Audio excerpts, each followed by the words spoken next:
37 number श्लोक यथैधांसि समुद्भग्निः भस्मसात् कुरुते अर्जुन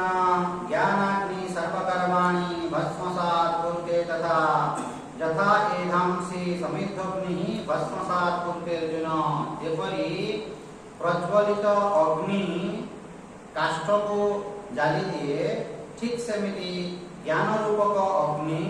आमर समस्त कर्म को भस्म करदेव। ज्ञानाग्नि सर्वकर्माणि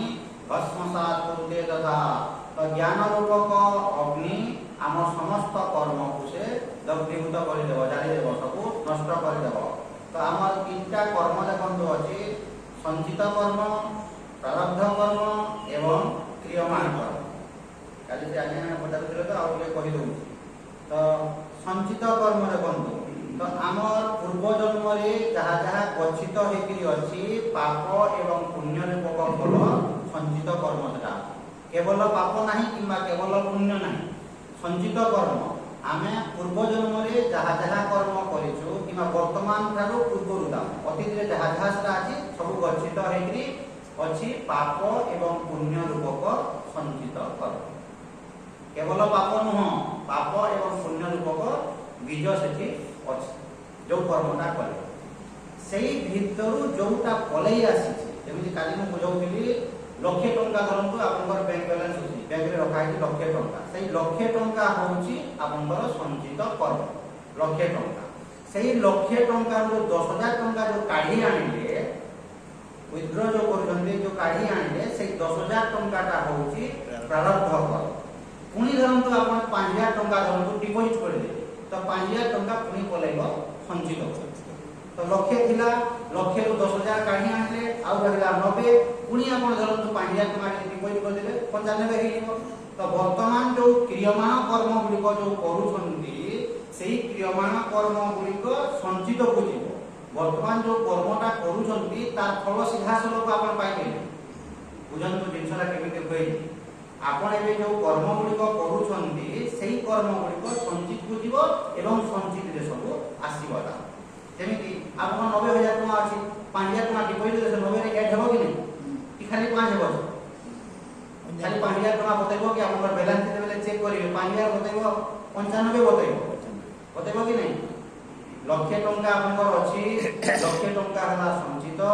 सही संचित रु ताने आपण 10,000 टंका आपण काढी आनिले 10,000 टंकाटा होछि आपनकर प्रारब्ध। सही 10,000 टंका आपनकर जो प्रारब्ध सेईटा भोग करबा पई आपण बाध्य। जोटा पलई आसी ऑलरेडी जोटा पलई आसी ताकू आपण एपर सपोर्ट करि पारिबे नाही, काहारी को शक्ति नाही। प्रारब्ध कर्म खाली जो कहते मो प्रारब्धम तो इह बुद्धताम अतपर ब्रह्मात्मना स्थियताम। प्रारब्ध कर्म भोग करी चालिथा एवं आत्मज्ञान पाई चालिथा। तो प्रारब्ध कर्म आपण ज्ञानी हंतु अज्ञानी हंतु साधक हंतु मुमुक्षु हंतु भोग करबा पई बाध्य।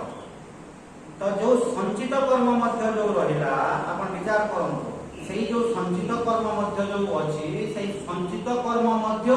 आपन सब क्रियमान कर्म कि नुह। जेमिति देखंतु 5 तारीख 6 तारीख एवं 7 तारीख 5 6 7 माने धीर स्थिर हेकि सुनंतु आज्ञा एपर से पढले किछि बुझिबेनी आ लेकिन मोते पुनी पचारिबे आपण एटा केमिति हला कोन हला माने माने दुजण माने हमर काम सेटा बुलाबुली करंतु कि माने भलो लोक ए दुईटा जो अछंती ए दुईटा हमर सेवकाई एवं देखंतु एमानकर प्रारब्ध केमिति देखंतु एमाने पूर्व जन्मर गोटे गोटे योगग्रस्त दुईटा पूर्व जन्मर योगग्रस्त प्रत्यक्ष उदाहरण देखंतु आपण यदि बुझी पारिबे एमाने पूर्व जन्मर दुई जन योगग्रस्त एमानकर संस्कार बहुत भल अछि। माने पूर्व जन्म रे एमाने साधना करथिले एवं साधना करिकरी को जगह टिके टिके एपर सपर टिके हे जाईछि पुनी गुटे एटा जन्म हेछि। एई जन्म रे एमा देखंतु एमिति कर्म करिकरी भल जन्म पाइबा। ए दुई जन तामने तांकर नेक्स्ट पार्ट रे भल एई जन्म रे कल्याण हेइबो तो हेइबो किंतु कल्याण हेबार चांस बहुत कम अछि। काहे कि ना मुंडरा टिके काम करिबो नै ठीक भाबरे बुझु नथिबे तो ठीक भाबरे यदि न बुझो आउ जो नेक्स्ट पार्ट हेबो भल जन्म। अरे एमानकर देखंतु जे आसला गीता बहिरे काहे करिबे जे आसला देखंतु गीता बहिरे धरि दे का सत पाटी नै तुंड नै किछि नै गीता बहिरे धरंतु धरे आसी कि मन ताका से संस्कार अछि तो गीता बहिरे धरले जोउठी प्रवचन हेबो समय देखले खाइलो घड़ी देखुथिबे एआरटेल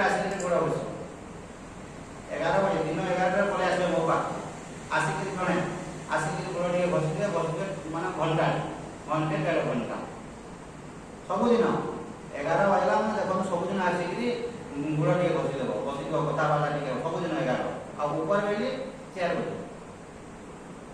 4 ବଜେ ଆସିକି ଆପଣ ଦେଖିବେ ବସିଥିବ 4 ବଜେ। ଏବେ ଯୋଉ ଆସିକି ଆପଣଙ୍କୁ ଦେଖୁଛି ବୋଲି ସେ ମୁଣ୍ଡିଆ ଏଠି ମାରୁଛି, ନହେଲେ 4 ତ ସରିଲାଣି 4 ବଜେ ମୁଣ୍ଡିଆ ମୁଣ୍ଡି ସରିଲାଣି, ୱାକିଂ କଲୁଣି 4 ବଜେ ଆସିକି ମୁଣ୍ଡିଆ ସରିଲା। ତାପରେ ଆମେ ୱାକିଂ ଗଲୁ, ୱାକିଂ ଯାଇକି ସବୁବେଳେ 45 ମିନିଟ୍ ପିନ୍ଧିକିରି ଆସିଲୁ, ଆସିକିରି ଆଉ ଥରେ ଗୋଡ଼ ଘଷା ହେଲା, ମାନେ ଖାଲି ବସିକି ସାର୍ ମଜା ଆସିଲା। ସତରେ ଇଏ ବେଶୀ କରା ହଉଛି, ଖାଲି ବସିକିରି ସେ ତଳେ ବସିକି ଟିକେ ଟିକେ କରିଦେବ। ତାପରେ ଖାଇବାଟା ଟିକେ ମୁଁ ଦେଇଦିଏ, ଖାଇବାଟା ଦେଲେ ସନ୍ତୁଷ୍ଟ, ମାନେ ସେଇଟା ହେଇଗଲା ମାନେ ଆଉ କିଛି ଚିନ୍ତା, ଖାଇବା ଟିକେ ଦେଇଦେଲେ କ'ଣ ମାନେ ଟିକେ ସେ ଖାଇଦେଲେ ହେଇଗଲା। ଏବେ ଲାଷ୍ଟ ମାନେ ପ୍ରସାଦ ମିଳିଲା ତ ବେଲେ ପ୍ରସାଦ ମିଳିଲେ ଏବଂ ସେମାନଙ୍କର ଶ୍ରଦ୍ଧା ଦେଖନ୍ତୁ ଆଜ୍ଞା, ମାନେ ସେଇ ବ୍ୟକ୍ତି ମାନେ ପ୍ରତିଦିନ ଆସିବାଟା କମ୍ କଥା ନୁହଁ, ପ୍ରତିଦିନ ଆସିକିରି ଏଠି ରହିବାଟା ଏତେ ସହଜ ନୁହଁ। ଏବଂ ସେ ବ୍ୟକ୍ତି ଦେଖନ୍ତୁ କାଲି ତାମାନେ ବି ଆଣିଥିଲେ ପେଡ଼ା ଭୋଗ ଆଣି ମୋତେ କହିଲେ ପେଡ଼ା में लाया था हाथ में, ମାନେ ସେ ବ୍ୟକ୍ତି ଦେଖନ୍ତୁ ଭୋଗ ଟିକେ ଧରିକି ଯିବେ ଆସୁ, ସେ 40 ଟଙ୍କା ପଡ଼ୁ କି 50 ଟଙ୍କା ଧରିକି ଆସିବାଟା କମ୍ କଥା, କ'ଣ ଇନକମ୍ କୋଟିପତି ସେ କୋଟିପତି ନୁହଁ, କିନ୍ତୁ କେତେ କଷ୍ଟରେ ସେ ରୋଜଗାର କରିକି ଦେଖନ୍ତୁ 30 କି 40 ଟଙ୍କାର ଭୋଗ ଟିକେ ଆଣି ଥିବାଟା କମ୍ କଥା। आज नहीं लाया बाबा कल लाएंगे, आज नहीं लाया सत कथा कहे मिछ ठका फका कि आपण 1000 टका पकई दिंतु नेबे न देले तामन धरन केते संस्कार देखन पूर्व जन्मर जोगभ्रष्ट सब जिनस खाइबाटा थुआ हेतु बड़ घुसी देव बोले आसे मागिब ना एटा खाइबी सेरा देख मागिब माने थुआ हे देखु बस माने मोर सेव अछि केक अछि कि मिक्सचर अछि एटा आज हम खाइबी दियो ना आपण जे कहिबे संस्कार देखो संस्कार आपण विश्वास करिबे आमर जो आश्रम ऋषिकेश रे अछि स्वामी दयानंद सरस्वती आश्रम गोटे कुकुरटे आगे गोटे कुकुरटे एटा कर्म विषय बुझाउछि आज्ञा संचित कर्म प्रारब्ध कर्म क्रियमान कर्म गोटे कुकुरटे ठीक स्वामी दयानंद जी प्रवचन आरंभ होला कि से आसिक चपल मान जो रखी एठी आसिक बस बिफोर टाइम ता माने आसिक मिनिट मिनिट आगे से बस पूरा प्रवचन अटेंटिवली सुनिबो सुनी सारला परे से करे एवं से अइठा खाइबो धरतो आपण खाइ सारले पत्र पिंगी देले से खाइबो ना ताको स्पेशल ता माने दिया हेबो जेमिति मनुष्य को दिया हो ताले खाइबो नले से खाइबो अइठा खाइबो एवं सबुदिन प्रवचन सुनि आसबाटा कम कथा ठीक समय रे 6टा माने 6टा रे आसी बसिबो घंटाटे सुनिबो तो से किए आज्ञा योगभ्रष्ट योगभ्रष्ट साधना करी तार भ्रष्ट होइछि से कुकुर होइछि एवं एई जन्म रे से पार हेला आ उठे मनुष्य जन्म पाइके तार जीवन रो उद्धार करबो। तो हमर देखंतु संचित कर्म जहा जहा जो कहते 5 तारीख 6 तारीख एवं 7 तारीख देखंतु 5 तारीख को आज के तारीख है आज 7 तारीख है देखंतु 6 तारीख 7 तारीख 8 तारीख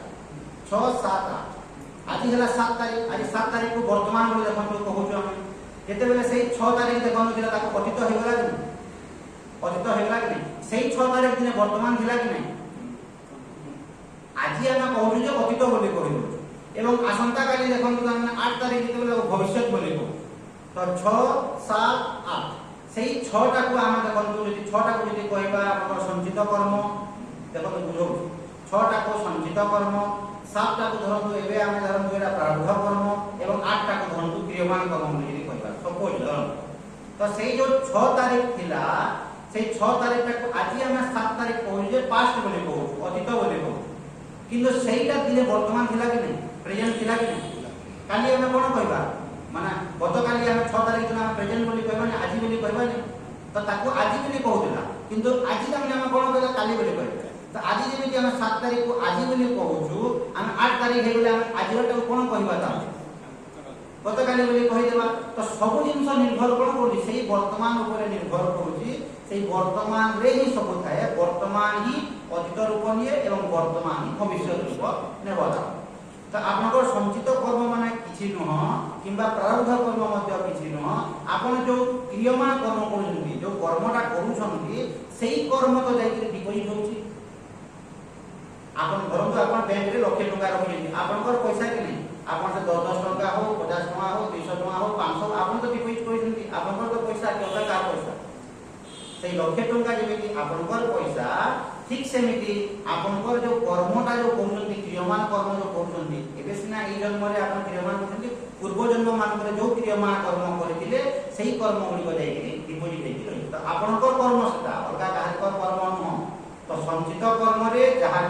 ଦେଇକିରି ଅଛି ସେଟା ଆପଣଙ୍କର କର୍ମ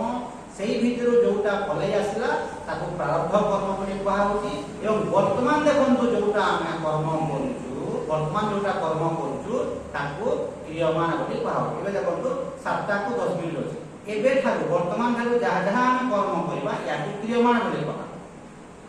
ଯାହା ଯାହା ଆମେ କର୍ମ କରୁଛୁ ତ ଯୋଉ କର୍ମ ଆପଣ କରିବେ ସେଇ କର୍ମ ଯାଇକରି ଡିପୋଜିଟ୍ ଯୋଉ କର୍ମ କରିବେ ଯାହା ମଧ୍ୟ କର୍ମ କରିବେ ଡିପୋଜିଟ୍ ହେବ ଏବଂ ସେଇ କର୍ମ ପୁଣି ଆସିବ ଆପଣଙ୍କ ପାଖକୁ ଦାମ ପ୍ରାରବ୍ଧ ଏମିତି ନୁହଁ ଯେ 10,000 ଟଙ୍କା ଉଦାହରଣ ଦଉଛି 10,000 ଧରନ୍ତୁ କଲେଜ ଆସିଲା ଆଉ ଆସିବ ନାହିଁ ସେମିତି ନୁହଁ ମାନେ ସଞ୍ଚିତରୁ ଆପଣଙ୍କର ଆସୁଥିବ କେତେବେଳେ ପାପ ଆସିବ କେତେବେଳେ ପୁଣ୍ୟ ଆସିବ ଏମିତି କର୍ମ ତାମାନେ ଆସୁଥିବ ପାପ ପୁଣ୍ୟ ଚାଲିଥିବ ଏଟା ଫ୍ଲୋଟା ଖାଲି କଲେଜ ଆସିଲା 10,000 ଆଉ ଆସିଲାନି ବାକି 95 ରହିଲା ସେମିତି ଭାବନ୍ତୁ ନାହିଁ। ତ ସେ ସଞ୍ଚିତ କର୍ମରୁ ଆପଣଙ୍କର ପାପ ଏବଂ ପୁଣ୍ୟ ରୂପ କର୍ମ ଗୁଡ଼ିକ ଆସୁଥିବ କେତେ ଦିନ ତକ ଆସିବ ମରିବା ପର୍ଯ୍ୟନ୍ତ ଆସିବ। ତ ବର୍ତ୍ତମାନ ଯୋଉ ଆପଣ କର୍ମ ଯୋଉ କରୁଛନ୍ତି କ୍ରିୟମାଣ କର୍ମ ଏଇ ଯୋଉ କ୍ରିୟମାଣ କର୍ମ କରୁଛନ୍ତି ପାପ ଏବଂ ପୁଣ୍ୟ ୟାକୁ ଆପଣ ତାମାନେ ସୁଧାରିବା ବୁଝନ୍ତୁ। ଏବେ ଯୋଉ କର୍ମଟା କରୁଛନ୍ତି ମାନେ ଭାବୁଛନ୍ତି ଯୋଉ କର୍ମଟା କରୁଛନ୍ତି ଧରନ୍ତୁ ଆପଣ କାହାକୁ ଟଙ୍କାଟେ ଦାନ ଦେଲେ ଡିପୋଜିଟ୍ ହେଇଗଲା କୋଉଠି ସଞ୍ଚିରେ କାହାକୁ ଟଙ୍କାଟେ ଦେଲେ ଦାନ ଦେଲେ ଆପଣଙ୍କ ଡିପୋଜିଟ୍ ହେଇଗଲା କୋଉଟା ପୁଣ୍ୟ କର୍ମ ହିସାବ ହେଲା କି ନାହିଁ।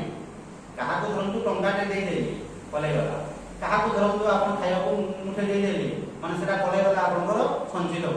କାହାକୁ ଗାଲି ଦେଇଦେଲେ ପାପ ପଳେଇଗଲା କାହାକୁ ଲାତେ ମାରିଦେଲେ ପାପ ପଳେଇଗଲା। ଯୋଉଟା କରିବେ जो जैसा काम करेगा ऐसा फल मिलेगा यही गीता का सार है।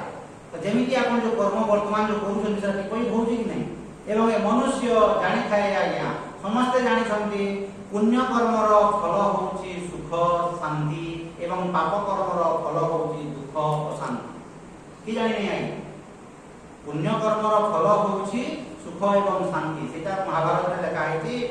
पुण्यस्य फलम इच्छन्ति मानवाः पुण्यं न कुर्वन्ति पापस्य फलम न इच्छन्ति मानवाः पापं कुर्वन्ति यत्नतः। सब मनुष्य पुण्यर फल चाहन्ति किंतु पुण्य कर्म करन्ति नाही पापर फल केही चाहन्ति नाही पापस्य फलम न इच्छन्ति मानवाः पापर फल चाहन्ति नाही किंतु पापं कुर्वन्ति यत्नतः यत्नर सहित हाथटाको एमि तल कर देकि लांच होइते जेतेबेले आपण ऑफिस रे जेला डिपॉजिट करूछन धरनु किछि गुटे दाम नै टेबुल ऊपर थिकि कारबार हो जेते पैसा पत्र दिया नै हो किने लांचरा टेबुल ऊपर थिकि रिबे हातरा एमि तल हो कि नै हातरा तल हेले से देई कि बमा लुचि छपि कि आपण भर देबे दा त पापं कुर्वन्ति यत्नतः ए मनुष्य पाप यत्नर सहित करे किंतु पापर फल चाहे ना आपण पापर फल चाहू नाहंती किंतु पाप करूछंती पुण्यर फल चाहूछंती किंतु पुण्य करिवे नाही। तो एटा जे बुझिजिबो ए कर्मर रहस्य को आपण कोन करिवे निजर दैनंदिन जीवन रे व्यवहारिक जीवन रे आपण देखंतु सकाळ पाइला गीता अध्याय पढि देले डिपॉजिट हे गला संचित रे जो गीता अध्याय पढिले मागणा करै जिवो कि मागणा करै नाही तो पुण्य कर्म कले कि नहीं निद्रा भंग हेबा ठारू निद्रा जीवा पर्यंत आपण जहां कर्म करूछंती गीता अध्याय पढिले माने कोन पुण्य कर्म रे पाप कर्म जीवो ना आपण पुण्य कर्म डिपॉजिट हे गला गीता अध्याय पढि देले विष्णु सहस्र नाम पढि देले ठाकुरଙ୍କ ପାଇଁ सुंदर हारटे धरन कर देले फुलमाले पढि देले पुण्य कर्म कि पाप कर्म पुण्य कर्म सुंदर फुलहारटे धरन आपण तयारी कर देले ठाकुरଙ୍କ ପାଇଁ एमिति कहउथिले मु आगे गोटे बुढीके तार दीटा पुओ दीटा बो पचारिबे नाही टिके मोटा एवं सब दिन से गरीबମାନଙ୍କ ପାଇଁ फुलमाले कतिले माने मोटा टिके सकाळ पाइला जलखिया खाइला माने से फुल जुआड़े जुआड़े हो जो फूल धरिक आसबो एवं गजरा फुलमा के मोटा करे गंती बस मान 9टा 10टा लोक आसीबो से फूल धरिक 10टा लोक गंती बजे पूरा 4टा बजे गंती कि से देबो उदा कपड़ा दे बाहर दिन सकाळु नै देबो जगन्नाथ माने गरीबन भटली तो एई भलिया जो कर्मटा कला एवं से सब बेले प्रार्थना करताय मते बुढीटा कहला जे मु गोटिए प्रार्थना करूछी बाबू ये तो देखुछ ये बहुमान पर आचरण जेमिति मुटा टिके तो अछि मु ए माने कोन मते सेवा करिवे यदि मु पढी रहिली तेणु करी प्रभु से सेति बुझी तार ज्ञान सेति कि आज्ञा से बुझी जे प्रभु मते दुख कष्ट किसी रोग व्याधि रे पकेबो नै आ एमिति गोड़ हाथ चोरु थाउ तो मते तू नै ଆପଣ ବିଶ୍ୱାସ କରିବେ ନାହିଁ ଆଜ୍ଞା। ସେଇ ବୁଢ଼ୀ ଦେଖନ୍ତୁ ରାତିରେ ଖାଇଛି ପିଇଛି, ରୋଗ ବ୍ୟାଧି ଜ୍ୱର ତପ କିଛି ନାହିଁ, ଶୋଇଛି। ସକାଳ ପାଇଲା ସେ ବହୁଟା କହୁଛି ଯା ତୋର ଆଈକୁ କହିବୁ ଯା ତ କେତେ ସମୟ ଶୋଇଛି ଦେଇଏ,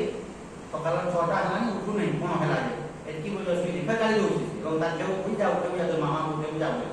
ସେ ନାତୁଣିଟା ଯାଇକି କହୁଛି କ'ଣ ଏତେ ସମୟ ହେଲା ଶୋଇଛ, ଉଠ ଉଠ ବୋଲି କହୁଛି। ସେ ଶୁଣୁ ନାହିଁ। ତାପରେ ଆସିକି ଯେତେ ଉଠାଲେ ବି ସେ ଉଠୁ ନାହିଁ ବୋଲି କହିଲା ନାତୁଣିଟା। ତା ମାଆକୁ ଯେତେବେଳେ ଗଲା ମା ହେଇକି ଦେଖିଲା କି ଆଉ ନା,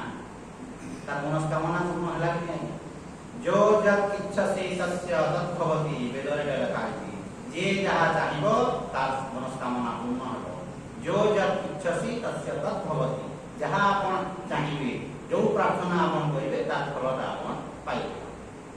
ତ এইଭଳିଆ ତାମାନେ ଦେଖନ୍ତୁ ଯାହା କିଛି ଆପଣ ଯୋଉ କର୍ମଟା କରୁଛନ୍ତି ଭଗବାନଙ୍କ ପାଇଁ ହାରଟା ଧରନ୍ତୁ ତିଆରି କରିଦେଲେ ଫଳଟା ପାଇବେ କି ନାହିଁ? ଆପଣ ଧରନ୍ତୁ ଶୋଇଲେ 2 ଘଣ୍ଟା ଦିନ ବେଳେ କ'ଣ ଫଳ ପାଇବେ? କିଛି ନାହିଁ, ବରଂ ପାପ ହେବ। 2 ଘଣ୍ଟା ଧରନ୍ତୁ ବେକାର ଆପଣ ଦିନ ବେଳେ ମାନେ ସକାଳୁ 9ଟା ବେଳେ ଧରନ୍ତୁ ଖାଇ ପିଇ ସାରିଲେ ଜଳଖିଆ ପତ୍ର ଆରାମରେ ଶୋଇଲେ 2 ଘଣ୍ଟା କିଛି ଫଳ ପାଇବେ କାହିଁ? କିଛି ଆପଣ ଶୋଇଲେ ଖାଲି। ତ ଭଲ କର୍ମ ଯଦି କଲେ, ସତ୍କର୍ମ ଗୁଡ଼ିକ ଯଦି କଲେ, ଗୀତା ଧରନ୍ତୁ ପଢ଼ିଦେବେ, ଆପଣ ବିଷ୍ଣୁ ସହସ୍ରନାମ ପଢ଼ିଦେବେ, କେଉଁ ରୋଗ ବ୍ୟାଧି କାହାକୁ ଯଦି ହେଇଛି ସାହାଯ୍ୟ ସହଯୋଗ ଟିକେ କଲେ, ପୁଣ୍ୟ କର୍ମ ସମସ୍ତେ ଜାଣନ୍ତି ଆଜ୍ଞା, ଏଇଟା ବୁଝେଇବା କିଛି ଦରକାର ନାହିଁ। ଯାହା ବି ହେଲା ଆପଣ ଯାଇକି ଧରନ୍ତୁ କେଉଁ ଜାଗାରେ ଗଛଟେ ଲଗାଇଦେଲେ, ପୁଣ୍ୟ କର୍ମ କି ନାହିଁ? ଆପଣ ଆଶ୍ରମ ଧରନ୍ତୁ ଆସିଲେ ଝାଡ଼ୁ ଟିକେ ମାରିଦେଲେ, ପୁଣ୍ୟ କର୍ମ କି ନାହିଁ? ସବୁ ପୁଣ୍ୟ କର୍ମ ଆଜ୍ଞା। ଆପଣ ଗଛଟେ ଟିକେ ଲଗାଇଦେଲେ ସେ ଗଛ ମଧ୍ୟ ପୁଣ୍ୟ କର୍ମ। ତ ଏଇଭଳିଆ ଜୀବନଟା ଅତିବାହିତ କରିବା କଥା। ଆମେ କ'ଣ କରୁଛୁ? ପୁଣ୍ୟ କର୍ମ କିଛି ନ କରିକି ବରଂ ପାପ। ଏବଂ ଆପଣ ଯୋଉଟା ଗୋଟେ ନ କଲେ ଚଳିପାରିବେ ନାହିଁ ଆଜ୍ଞା। ମାନେ ମୋର ଜୀବନରେ ମୁଁ ପୁଣ୍ୟ କରିନାହିଁ ଆଉ ପାପ ମୁଁ ମଧ୍ୟ କିଛି କରିନାହିଁ ବୋଲି କହିପାରିବିନି, କେବଳ ଜ୍ଞାନୀ କହିପାରିବ। ଏବଂ ସେଟା କ'ଣ ମୁଁ କହିବି ଆପଣଙ୍କୁ? କେବଳ ଜ୍ଞାନୀ କହିଦେଇପାରିବ ମୁଁ ପାପ ମଧ୍ୟ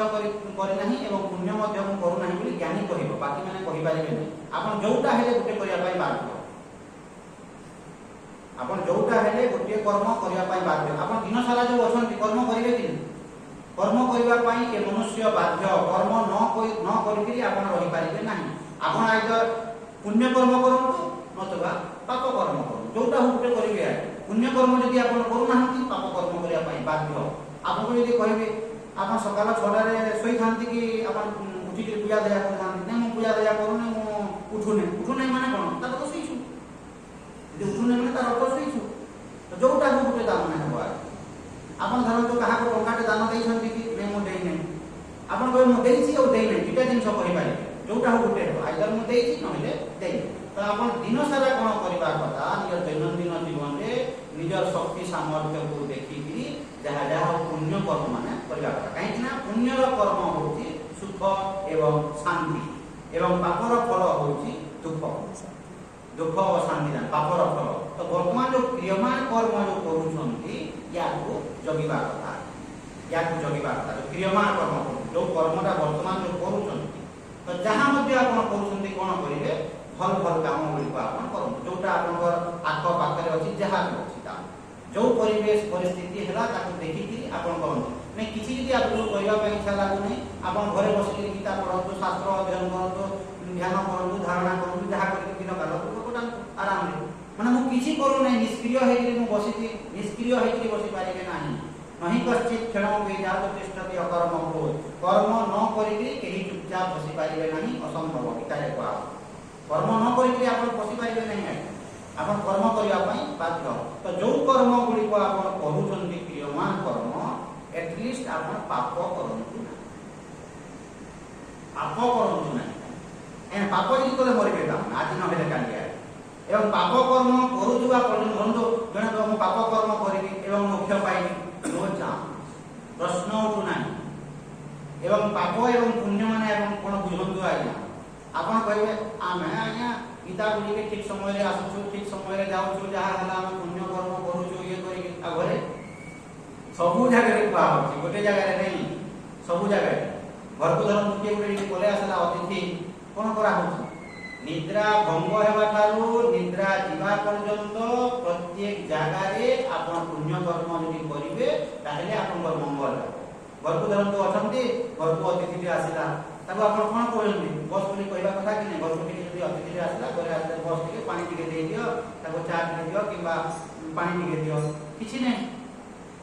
କିଛି ନାହିଁ, କିଛି ଦିଆ ହବ ନାହିଁ। ଅତିଥି ସତ୍କାର କ'ଣ କଲେ ଆପଣ ତା ଯଦି ଘରକୁ ଜଣେ ଆସିଲା ସେଟା ମଧ୍ୟ ପୁଣ୍ୟ। ଆପଣ ଜାଣିପାରୁନଥିବେ ଯେ ଏଇଟା ପାପ ବୋଲି ତା କିନ୍ତୁ ଘରକୁ ଜଣେ ଆସିଲା ଅତିଥିଟେ ଆସିଲା ବେଳେ ତାକୁ ଯାହା କରିବା କଥା ଆପଣ କରିବେ। ଆପଣଙ୍କର ଜ୍ଞାତ ସାରରେ ହଉ କିମ୍ବା ଅଜ୍ଞାତ ସାରରେ ହଉ ଯଦି ଆପଣ ପାପ କର୍ମ ଯଦି କଲେ ତାର ଫଳ ପାଇବେ ଆଜ୍ଞା। କାରଣ ଘରକୁ ଯଦି ଆସିଲା ତାକୁ ଆମେ ସତ୍କାର କରିବା କି ନାହିଁ। ଘରେ ଧରନ୍ତୁ ପିତା ମାତା ଥିବେ, ବାପା ମା ଥିବେ, ବାପା ମାଙ୍କୁ ଆପଣ ଯଦି ଖରାପ ବ୍ୟବହାର ଦେଖେଇଲେ, କଟୁ କଥା ଯଦି କହିଲେ ସେଟା ମଧ୍ୟ ପାପରେ ଯିବ କି ନାହିଁ। ତ ସବୁ ଜାଗାରେ ଏ ଟୁ ଜେଡ୍ ଖାଲି କିତାବ ମିଳେ ନାହିଁ, ମାନେ ଘରେ ବାହାରେ ସବୁ ଜାଗାରେ ଆପଣ ସବୁଠି ଠିକ୍ ଠାକ୍ ଥିବେ। ଧରନ୍ତୁ ଅଫିସ ଯାଉଛନ୍ତି, ଧରନ୍ତୁ ଚାକିରି କରୁଛନ୍ତି, 10:30 ଅଫିସ, 11 ହଲିଗଲି ପାପ ପାପ କଲେ ଯିବ ଯିବ କଣ୍ଟିନ୍ୟୁ। କାହିଁକିନା ଆପଣ 10:30 ଇଏ କରାହେଇଛି, ଆପଣ ଦରମା ଦିଆ ହେଉଛି। ଏବଂ ଦେଖନ୍ତୁ କ'ଣ କରିବା କଥା ଦେଖନ୍ତୁ ଆଜ୍ଞା, ଯେଉଁମାନେ ରିଟାୟାର୍ଡ କରିଦେଲେ ଶାସ୍ତ୍ରରେ ଏଇଟା ତାମାନେ ବର୍ଣ୍ଣନା କରାହେଇଛି। ଯେଉଁମାନେ ଧରନ୍ତୁ ରିଟାୟାର୍ଡ କରିଦେଲେ, ରିଟାୟାର୍ଡ କରିଦେଲା ପରେ ଆପଣ ପେନସନ ପାଉଛନ୍ତି। ପେନସନ ଯେଉଁ ପାଉଛନ୍ତି ସରକାର ଆପଣଙ୍କୁ ପେନସନ ଦେଲା। ଆମର 4ଟା ଦେଖନ୍ତୁ ଆଶ୍ରମ ଅଛି, ବ୍ରହ୍ମଚର୍ଯ୍ୟ, ଗାର୍ହସ୍ଥ୍ୟ, ବାନପ୍ରସ୍ଥ, ସନ୍ନ୍ୟାସ। ଆପଣ ବ୍ରହ୍ମଚର୍ଯ୍ୟ ଆଶ୍ରମରେ ଆପଣ ବିଦ୍ୟା ଅଧ୍ୟୟନ କଲେ, ମାନେ ଆପଣଙ୍କର ବିଦ୍ୟା ଅଧ୍ୟୟନ କଲେ। ଯେଉଁ ବିଦ୍ୟା ଆପଣ 25 ବର୍ଷ ପର୍ଯ୍ୟନ୍ତ ଅଧ୍ୟୟନ କଲେ ସେଇ ବିଦ୍ୟାକୁ ଆପଣ ଗୃହସ୍ଥାଶ୍ରମରେ ପ୍ରୟୋଗ କଲେ। କାହିଁକିନା ଆପଣ ସେଟା ପ୍ରୟୋଗ କରିବା ପାଇଁ ଘର କି ନାହିଁ, ସୁଯୋଗ କି ନାହିଁ। ବ୍ରହ୍ମଚର୍ଯ୍ୟ ଅବସ୍ଥାରେ ଜ୍ଞାନ ଆପଣ ଆହରଣ କଲେ ଏବଂ ନେକ୍ସଟ 25 ବର୍ଷ ଯେଉଁ ଗୃହସ୍ଥାଶ୍ରମରେ ଫୁଲ୍ ଅଫ୍ ଷ୍ଟ୍ରଗଲ, ବହୁତ ବାଧା ବିଘ୍ନ ଯେଉଁ ଆସିବ ସେଇ ବିଦ୍ୟାଟାକୁ ଆପଣ ପ୍ରୟୋଗ କଲେ। ଆପଣଙ୍କର ଏକ୍ସପିରିଏନ୍ସ ହେବ। ଯୋଉଟା ପଢିଥିବେ ଶାସ୍ତ୍ରରେ ଲେଖା ହେଇଛି ଏମିତି କର ସେମିତି କର ସେଟା କର ନାହିଁ ଲେଖା ହେଇଛି, କିନ୍ତୁ ତାକୁ ଆପଣ ପ୍ରୟୋଗ କେତେବେଳେ କରିବେ? ଜ୍ଞାନ ଆହରଣ କରି ସାରିଲେ 25 ବର୍ଷ ପର୍ଯ୍ୟନ୍ତ ବ୍ରହ୍ମଚର୍ଯ୍ୟ ଅବସ୍ଥା ସରିଲା,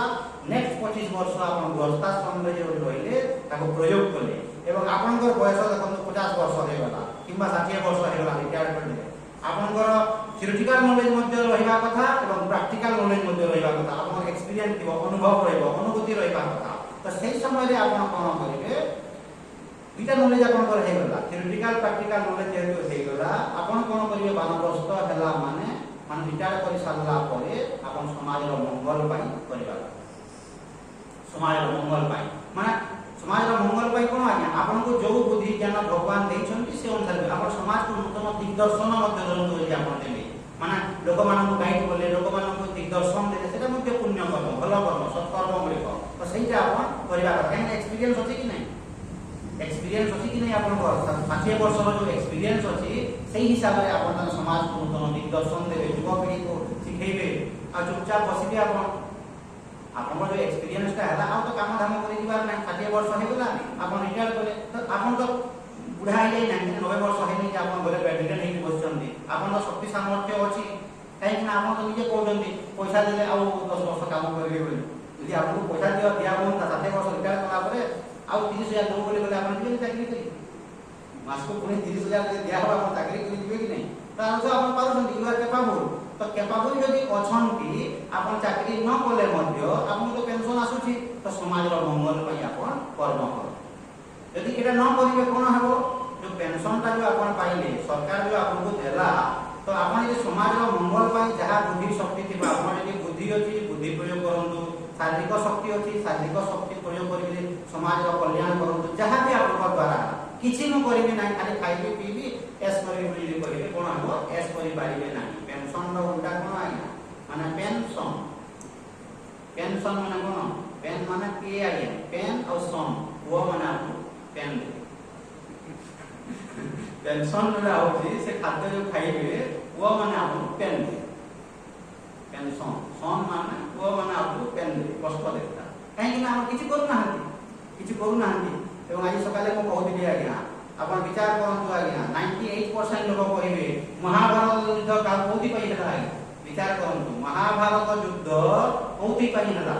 ମାନେ ସମସ୍ତେ କହିବେ କ'ଣ? ମାନେ ଦୁର୍ଯ୍ୟୋଧନ ଏବଂ ଦୁଃଶାସନ ପାଇଁ ମହାଭାରତ ଯୁଦ୍ଧ ହେଲା ବୋଲି ସମସ୍ତେ କହିବେ। ଦୁର୍ଯ୍ୟୋଧନ ଏବଂ ଦୁଃଶାସନ ପାଇଁ ମହାଭାରତ ଯୁଦ୍ଧ ହେଇନାହିଁ। ମହାଭାରତ ଯୁଦ୍ଧ ହେବାର ମୁଖ୍ୟ କାରଣ ହେଉଛି ଭୀଷ୍ମ ଏବଂ ଦ୍ରୋଣଙ୍କର ଚୁପ୍ ରହିବା କାରଣ, ସାଇଲେଣ୍ଟ ରହିବା, ଚୁପ୍ ରହିବା।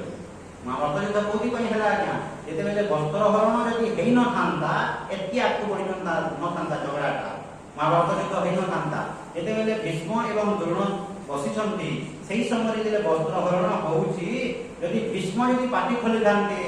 যে কিଏ ଅଛ ମୋ ସାମ୍ନାରେ ଛିଡ଼ା ହ ଏବଂ ବସ୍ତ୍ର ହରଣ କର ମୋର ବହୁର ମୁଁ ଦେଖିବି ତାର ହାତ କାଟିଦେବି ବୋଲି ଯଦି କହିଥାନ୍ତେ ସାମ୍ନାରେ କିଏ ଛିଡ଼ା ହେଇଥାନ୍ତେ ଆଜ୍ଞା? ଭୀଷ୍ମ ସହିତ ଯୁଦ୍ଧ କରିବା ପାଇଁ କିଏ ସମକକ୍ଷ ଅଛନ୍ତି? ଥିଲେ ସେଇ ସମୟରେ ମାନେ ଆପଣଙ୍କର ଧରନ୍ତୁ ଦୁର୍ଯ୍ୟୋଧନ ପାରିବ ଭୀଷ୍ମ ସହିତ ଯୁଦ୍ଧ କଲେ ଦୁଃଶାସନ ପାରିବ କେହି ମଧ୍ୟ ପାରିବେ ନା। ତ ଏମାନେ ସାଇଲେଣ୍ଟ ରହିଲେ ଚୁପଚାପ ରହିଲେ ତାର ପରିଣାମ ହେଉଛି ମହାଭାରତ ଯୁଦ୍ଧ। ଏବଂ ବର୍ତ୍ତମାନ ଦେଖନ୍ତୁ ଆପଣମାନେ ସମସ୍ତେ କହୁଛନ୍ତି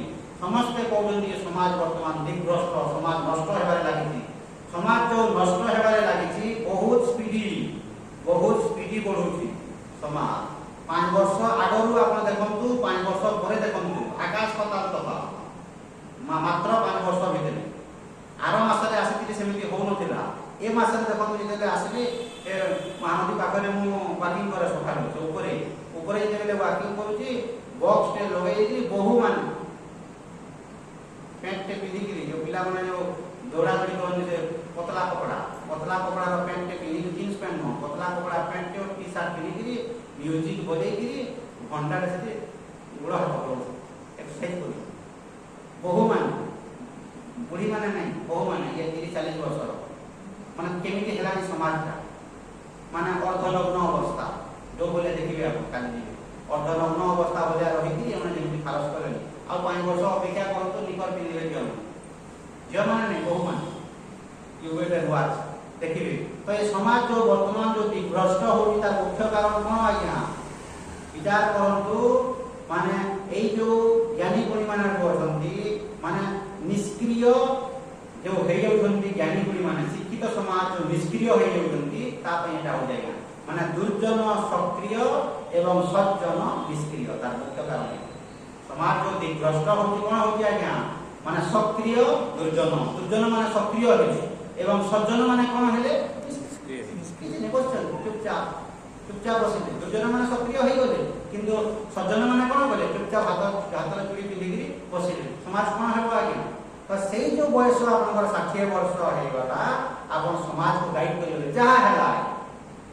ଭଗବାନ ମୋତେ ଯେଉଁ ଶକ୍ତି ସାମର୍ଥ୍ୟ ଦେଇଛନ୍ତି ସେଥିରେ ମୁଁ ସମାଜର ସେବା କରିବି। ଉପଦେଶ ଶାସ୍ତ୍ରରେ ଲେଖା ହେଉଛି ଜଗତ ଈଶ୍ୱରୀ ଯୁକ୍ତ ସେବନ ଏ ଜଗତଟା ହେଉଛି ଈଶ୍ୱରମୟ ଭଗବାନଙ୍କର ଏଇଟା ରୂପ ତ ମୁଁ ତାର ଯାହା ସେବା କଲି। ଏଇ କ୍ଷେତ୍ରରେ ଆଜ୍ଞା ଆମେ ଯେତେବେଳେ ବିହାମ କଲେଜରେ ପଢ଼ୁଥିଲୁ ଗୋଟେ ମାରବାଡ଼ୀଟେ କହିଲେ ଯେତେବେଳେ ବ୍ରଜଚକ୍ରୀ ଦେବୀ ଯେତେବେଳେ ପ୍ରବଚନ ଦେଉଥିଲେ ସେ ଛିଡ଼ା ହେଇକିରି କହିଲେ ତୁମ ପାଖରେ ଯଦି ଜ୍ଞାନ ଅଛି ଜ୍ଞାନ ଦେଇକି ତୁମେ ସମାଜର ମଙ୍ଗଳ କର। ତୁମ ପାଖରେ ଯଦି ଧନ ଅଛି ଧନ ଦେଇକି ତୁମେ ସମାଜର ମଙ୍ଗଳ କର। ତୁମ ପାଖରେ ଯଦି ଆଉ କ'ଣ ଯଦି ଅଛି ଶାରୀରିକ ଶକ୍ତି ଅଛି ଶାରୀରିକ ଶକ୍ତି ଦେଇକି ତୁମେ ସମାଜର ମଙ୍ଗଳ କର। ତୁମ ପାଖରେ ଯଦି କିଛି ନାହିଁ ଜଣଙ୍କର ପିଠିକୁ ହାତ ଦେଇକି ତ କହିପାରିବ ମୁଁ ଥିଲେ ତୁ କାହିଁକି ଚିନ୍ତା କରୁଛୁ ସାନ୍ତ୍ୱନା ଜଣକୁ ତ ଆପଣ କହିପାରିବେ ମାନେ ଜଣଙ୍କର ପିଠିକୁ ହାତ ଦେଇକି କହିପାରିବେ ଯେ ମୁଁ ଥିଲେ ତୁ କାହିଁକି ଚିନ୍ତା କରୁଛୁ ସେତିକି ଆପଣ ସାହାଯ୍ୟ କରିପାରିବେ। ତ ଏଇ କର୍ମ ଗୁଡ଼ିକୁ ଯଦି ଆପଣ ଛାଡ଼ିଦେବେ ତାହେଲେ ହେବ ନାହିଁ ଆଜ୍ଞା। ଯେମିତି ମୁଁ ବାରମ୍ବାର କହେ ଆଜ୍ଞା ଆପଣ ହରେ ରାମ ହରେ କୃଷ୍ଣ କହୁଛନ୍ତି ବର୍ଷ ଧରିକିରି ଦିନ ଧରିକିରି ହରେ ରାମ ହରେ କୃଷ୍ଣ କହୁଛନ୍ତି କିନ୍ତୁ ଆପଣ ପଡ଼ିଶା ଘରର ଫୁଟେ 2 ଫୁଟ କରିକି 4 ହାତ ଚପିଲେଣି ଆପଣ ରାମଙ୍କର କି ଗୁଣ ଆହରଣ କଲେ? ରାମଚନ୍ଦ୍ର ତାମାନେ ସବୁ କିଛି ତ୍ୟାଗ କରିଦେଇକିରି ବନବାସ କଲେ ସବୁ କିଛି ତ୍ୟାଗ କଲେ କିନ୍ତୁ ଆପଣ ରାମ କରୁଛନ୍ତି କୃଷ୍ଣ କରୁଛନ୍ତି କିନ୍ତୁ ଫୁଟେ 2 ଫୁଟ କରିକିରି ଆପଣ ଚପିଲେଣି। ତ ଆପଣ କ'ଣ ଆହରଣ କଲେ ରାମଙ୍କ ଠାରୁ? କିଛି ଲାଭ ଦେବ? ଆପଣ ଧରନ୍ତୁ କହୁଛନ୍ତି ସର୍ବେ ଭବନ୍ତୁ ସୁଖିନଃ ସର୍ବେ ସନ୍ତୁ ନିରାମୟା ବୋଲି ଧରନ୍ତୁ ଲାଷ୍ଟ ଆମେ ଯେଉଁ କହୁଛୁ ଚିଲେଇକି ଧରନ୍ତୁ ଆପଣ କହିଦେବେ ହାତ ଯୋଡ଼ି ଦେବେ ଆପଣଙ୍କର ପଇସା ଘର ପଡ଼ିଛି 15 ଦିନ ହେଲା ବେଡ଼ରୁ ଉଠି ପାରୁନାହିଁ ତା ପାଖରେ ପଇସା ପତ୍ର ନାହିଁ ଅସୁବିଧାରେ ସେ ପଡ଼ିଛି ଆପଣଙ୍କ ସହିତ ମିଶୁଥିବ ମଧ୍ୟ ସେ କାହିଁକି ଆପଣଙ୍କ ପାଖରେ ସେ କାର୍ଡଟି ଅଛି ଗାଡ଼ି ଅଛି ତାକୁ ଟିକେ କହିପାରୁନାହାନ୍ତି ଚାଲ ଟିକେ ମୋ ସହିତ ହସ୍ପିଟାଲ ନେଇକି ଥରେ କହିଲେଣି ସେ ଯଦି ମନା କଲା ତାର ସେଟା ଅସୁବିଧା ତାର ଭୁଲ ସେଟା କିନ୍ତୁ ଆପଣ ତାକୁ କହିଲେଣି କି ମୋ ପାଖରୁ କ'ଣ ସାହାଯ୍ୟ ଚାହୁଁଛୁ କହ ମୁଁ ସାହାଯ୍ୟ ଟିକେ କରିବି କହୁଛନ୍ତି ଆପଣ ନିଜର ପଇସା ଘରକୁ ଆପଣ ସାହାଯ୍ୟ କରୁନାହାନ୍ତି ଜଗତର ଉଦ୍ଧାର କରିବେ ଜଗତକୁ ସାହାଯ୍ୟ ଜଗତ କ'ଣ କରିବେ ଆଜ୍ଞା ସବେ ଭବନ୍ତୁ ସୁଖିନ କେମିତି ହେବ? ପଇସା ଘରକୁ ଯଦି ଆପଣ ସାହାଯ୍ୟ କରୁନାହାନ୍ତି ଆଉ ଜଗତର ସମସ୍ତେ ସୁଖରେ ରୁହନ୍ତୁ ବୋଲି ଆପଣ କେମିତି କାମନା କରିବେ? ତ ନିଜ ଦ୍ୱାରା ଯାହା ହେବ ଏସବୁ ଜିନିଷ ଗୁଡ଼ିକ କରିବା କଥା ଯାହା ଏତିକି ହେଲା ଭଗବାନ ମୋତେ ଯେଉଁ ଶକ୍ତି ସାମର୍ଥ୍ୟ ବୁଦ୍ଧି ଦେଇଛନ୍ତି ସେଇ ହିସାବରେ କରିବେ। ଜଣେ ଯଦି କହିବ ମୁଁ କିଛି କରିବିନି ବସ୍ ଘରେ ବସିକି ସାଧନା କର ସେଇଟା ମଧ୍ୟ ପୁଣ୍ୟ କର୍ମ ବହୁତ ଭଲ ବସ୍ ଘରେ ବସିକିରି ଜଣେ ଯଦି ଧରନ୍ତୁ ନିଦ୍ରା ଭଙ୍ଗ ହେବାଠାରୁ ନିଦ୍ରା ଯିବା ପର୍ଯ୍ୟନ୍ତ ସମାଜକୁ ସେ ନ ବାହାରିକିରି ତା ହିସାବରେ रूटीन लाइफ मेंटेन करी যদি সাধনা কলা সেটা মধ্যে বড় পুণ্য কিন্তু করি পারিলে আগে ঠকা ভরা ন করি ঘরে বসে করি নিদ্রা ভঙ্গ করু নিদ্রা জীবা পর্যন্ত যদি সাধনা করে জীবন যাপন কলা মানে সেইটা মধ্যে পুণ্য কিন্তু হেতে সহজ নুহ কাইকিনা আপন নিদ্রা ভঙ্গ করে নিদ্রা জীবা পর্যন্ত করি পারিবে কি সম সম 12 ঘন্টা 12-15 ঘন্টা কোন বসি দিকে কারণ আপন হরে রাম করতে আজ্ঞা কিংবা বই ধরে পড়ুଥିବେ কেবে ବି ହେବ না কেবে ବି ହେବ না কিন্তু তুমি ফিল করলা যে সময় সাধনা করতে করো বাকি সময় কে করো যাহা আপন দ্বারা ହେବ তো এই বলে যে ক্রিয়মান কর্ম করুଛନ୍ତି সেই ক্রিয়মান কর্ম যে করিবে মানে পুণ্য কর্ম করন্তু পাপ কর্ম করন্তু না পাপ কর্ম করন্তু না মানে যে কর্ম দ্বারা অন্যକୁ কষ্ট হଉଛି অন্যକୁ দুঃখ হଉଛି সমাজର କ୍ଷତି হଉଛି সেমিতি কর্ম করন্তু না এবং এতি মনে রখিথান্তু every action has its own reaction जो कर्म आपण करिवे तार फल पाया पाई बाध्य आज्ञा केही आपको रक्षा करि पारिबे नाही स्वयं भगवान मध्य काहेकि ना भगवान होती कर्म फल दाता जेमिति आपण कर्म करिवे से फल देबे ता आपण जे धरंतो कियारी रे जदि आपण धान जदि बुणिले आपण बायगण पाइबे कि आपण जदि कहि मु प्रभु धान बुणि देइछि मते बायगण दे बोली कहले भगवान कोन कहिबे नहीं होने वाला हेबो आपण धान जदि बुणिछन्ति भगवान को जदि प्रार्थना करिवे मते बायगण दे बोली कहले बायगण पाइबे नहीं एवं देखंतु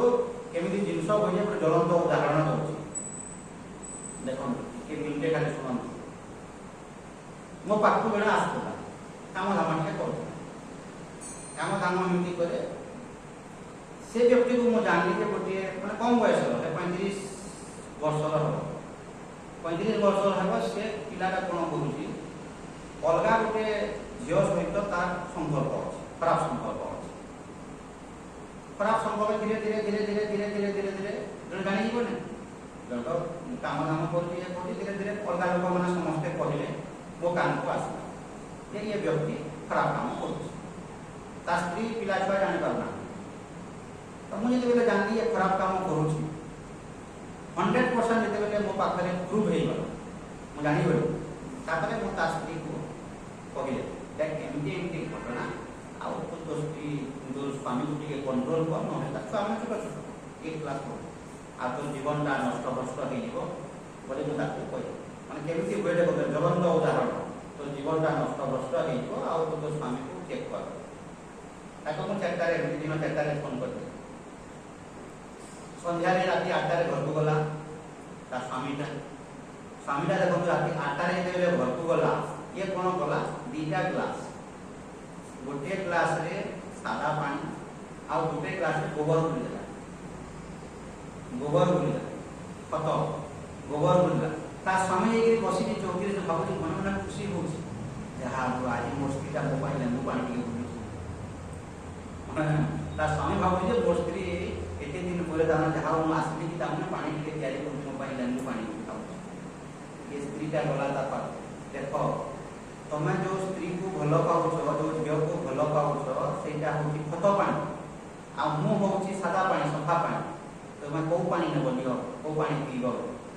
भालो पूरा दे देला भालो आ पीबो भालो पूरा दे देला अपन विश्वास करबे नहीं आइना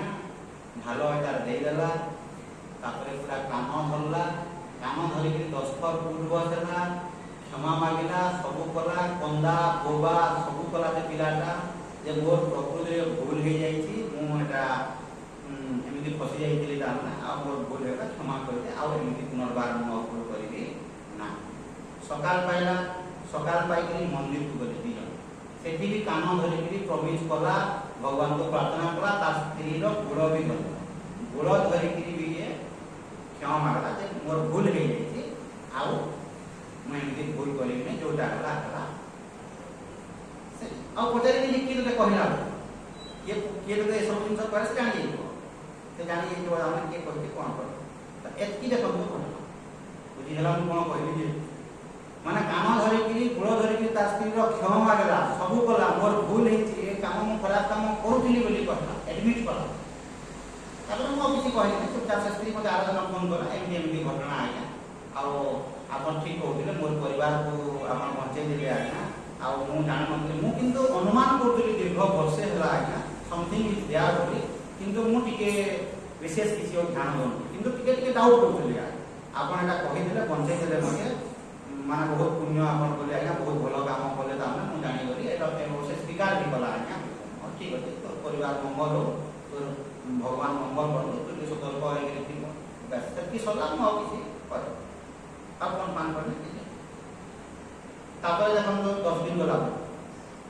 10 दिन गला पर से स्त्री मते कहले कोन बात प्लीज अंडरस्टैंड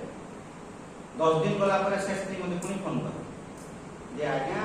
आपण जो कथारा कहते सेमिति न हो आज्ञा मु सेदिन कहि देली सिना आपन को सेमिति नहले मोर स्वामी सेमिति न हो आज्ञा आपन को के गुटे कहि देथिबो केमिति गुटे हेइथिबो आपन एमिति जानि पारि नथिबे आ एमिति मोर स्वामी न आफ्टर 10 डेज माने से मोर सेमिति कहू जे मोर स्वामी भलो सेमिति खराब काम करबा भलिया न आकु मु देखन सेही समय रे कहि दिया मु जने साधु माने एई भाषा मु जने साधु मु मोर जीवन रे मिछ कथा कहे नाही जदि मो पाखरे सफिशिएंट प्रमाण न थिबो मिछ जदि मु कहू देबी मो मुहरे कैंसर हेबो एतकी मन रखिता मा आ मते तो फोन करबो नाही तो बाटरे तो मो स्वामी जी भलो भलो परा परा किन साधु जने जदि एई कथा कहूची मने रो मो कथा कहिया मो मुहरे कैंसर हेबो जदि मु मिछ कथा कहि मो पाखरे सफिशिएंट प्रूफ अछि मु जानि छी कहीं ना तार सब लोग आसिक मते कहना सब लोग आसिक कहते से स्त्री लोग जो गोटे थाली रे से हरिजन कास्ट स्त्री तार गोटे थाली रे माने भात खाइला फोटो अछि सब अछि तो मु कहले जदि मु मिछ कहउथिबी मो मुहरे कैंसर हेबो एतकी तो मु कहि पारिबी आ किछि मु तते कहबी नाही आ मते तो फोन करबो ना चैप्टर क्लोज देखो जो स्त्री ता माने ता मुहरे कहिला 10 दिन पूर्व से स्त्री 10 दिन ପରେ कोन कहिला बहुतन कथा जो कहला 10 दिन पूर्व से स्त्री एडमिट कला मोर स्वामी मोर गोड़ धरला कान धरि के पूर्व सेला बोले कहला मु तो जानि नथि से सादा पानी और खत पानी कथा से कहला एडमिट कला मोर स्वामी ने कहला मंदिर को गुरु कानेला बोले कहला राति सारा कांदी छी मोर भूल हे गला ता सहित मोर संपर्क थिला बोले कहला एडमिट कला ता स्वामी ने कहि कि माता सहित मोर संपर्क थिला खराब संपर्क होला मोर भूल हे गला बोले कहला 10 दिन ପରେ से बदली जीव मु कोन करबी आ मु जेते बेले कहली जदि एमिति हे न थिबो मो मुहरे कैंसर हेबो आ भगवान को मंगल करू तो स्वामी रो मंगल करू कि भलो भलो खराब हेतकी कहली आ मते फोन करबे अपन विश्वास करबे नहीं आइया 3 वर्ष ପରେ से स्त्री पुणी फोन कर 3 वर्ष ପରେ मु किछि एडिट मारले सब उड़े उड़ा देली आ किछि रखली 3 वर्ष ପରେ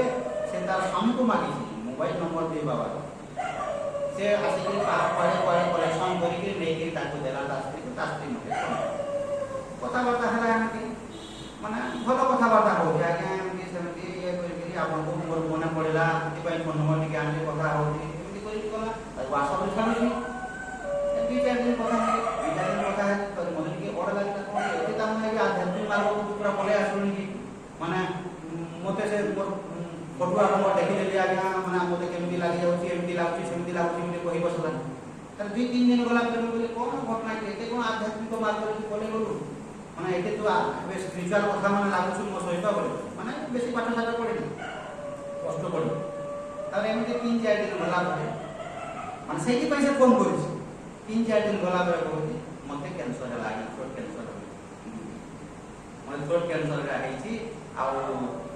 तार से कंट्रोल करि पाला ने माने आपन जो कथारा कहले मते सेटा भल लागे मगे मु तो जाय अभिशाप देनी इदे मु किछि तो मोहरे होबली मु कहिनी मो कथा कहि मो मोहरे होबली मु कहि तो मोहरे होबली मु कहि कि बोली ने आपन कहि ना दिया आज्ञा आपन घर कोनोसी प्रकार भूल नाही किंतु मु जो आपन को मिछ कहि ता फल भगवान मते देले आज्ञा आपन जहा कहिथिले ठीक कहिथिले अक्षरे अक्षरे सत किंतु मु आपन को तामना मोर स्वामी को बंजे आ पैसे नहीं कहि तापरे 2-4 दिन फोन फान कर तो बाटर दुथा मते फोन फान बेसी कर नै काम चलो नै मते मनटा मोर पूरा खाली होजी दुख लागुची ये करूची से करूची तो जहा हेले भगवान को आस्था काइना थरे जने यदि डिफल्ट रहबो आज्ञा ता सका और डीलिंग करिवे एबे कथा तो फिर 10 दिन करे से उल्लंघन कोन करिवे त एरा देखन केमि ता कथा माने भगवान तामने देले आज्ञा देखन कर्मर फल केमि दिखे माने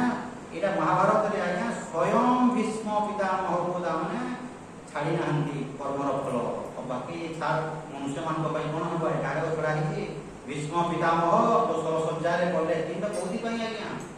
ये गुटे कोन बोले नागसापटे धरिकी एमती फिंगी देबे तकर सरोरे गुटे कंटा बुदारे पड़ला सापटा सब आड़े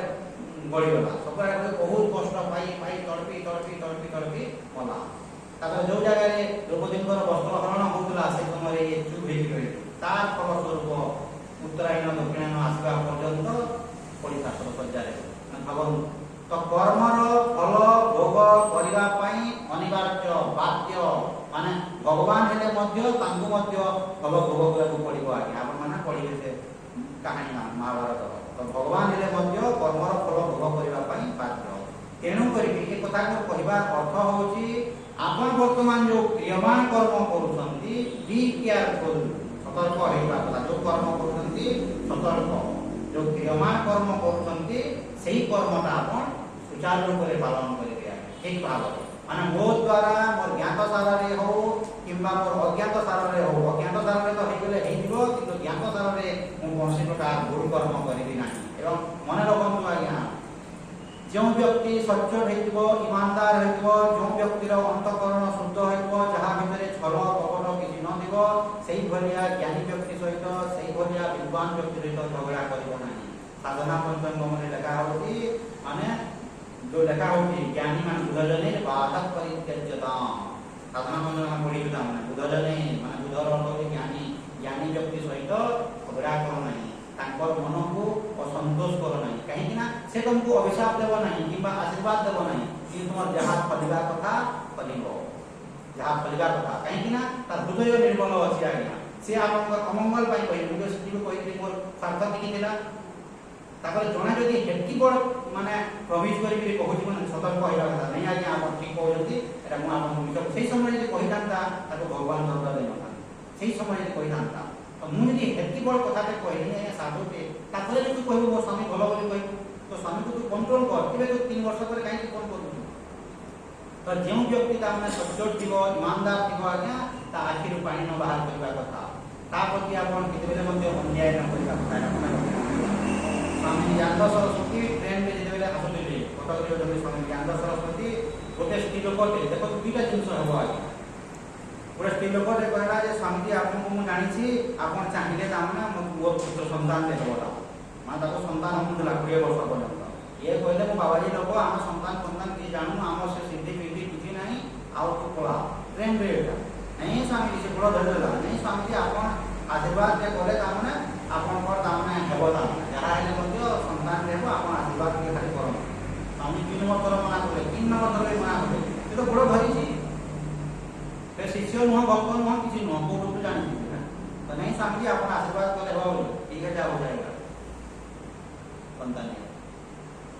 ठीक है जा हो जाएगा माने हे दिन कहीं कि ना जो व्यक्ति तार भितरे छल कपट हिंसा अहंकार राग द्वेष किछि न दिबो तार कोनसी प्रकार स्वार्थ न दिबो सेही व्यक्ति जहा करिबो सेटा फलिबो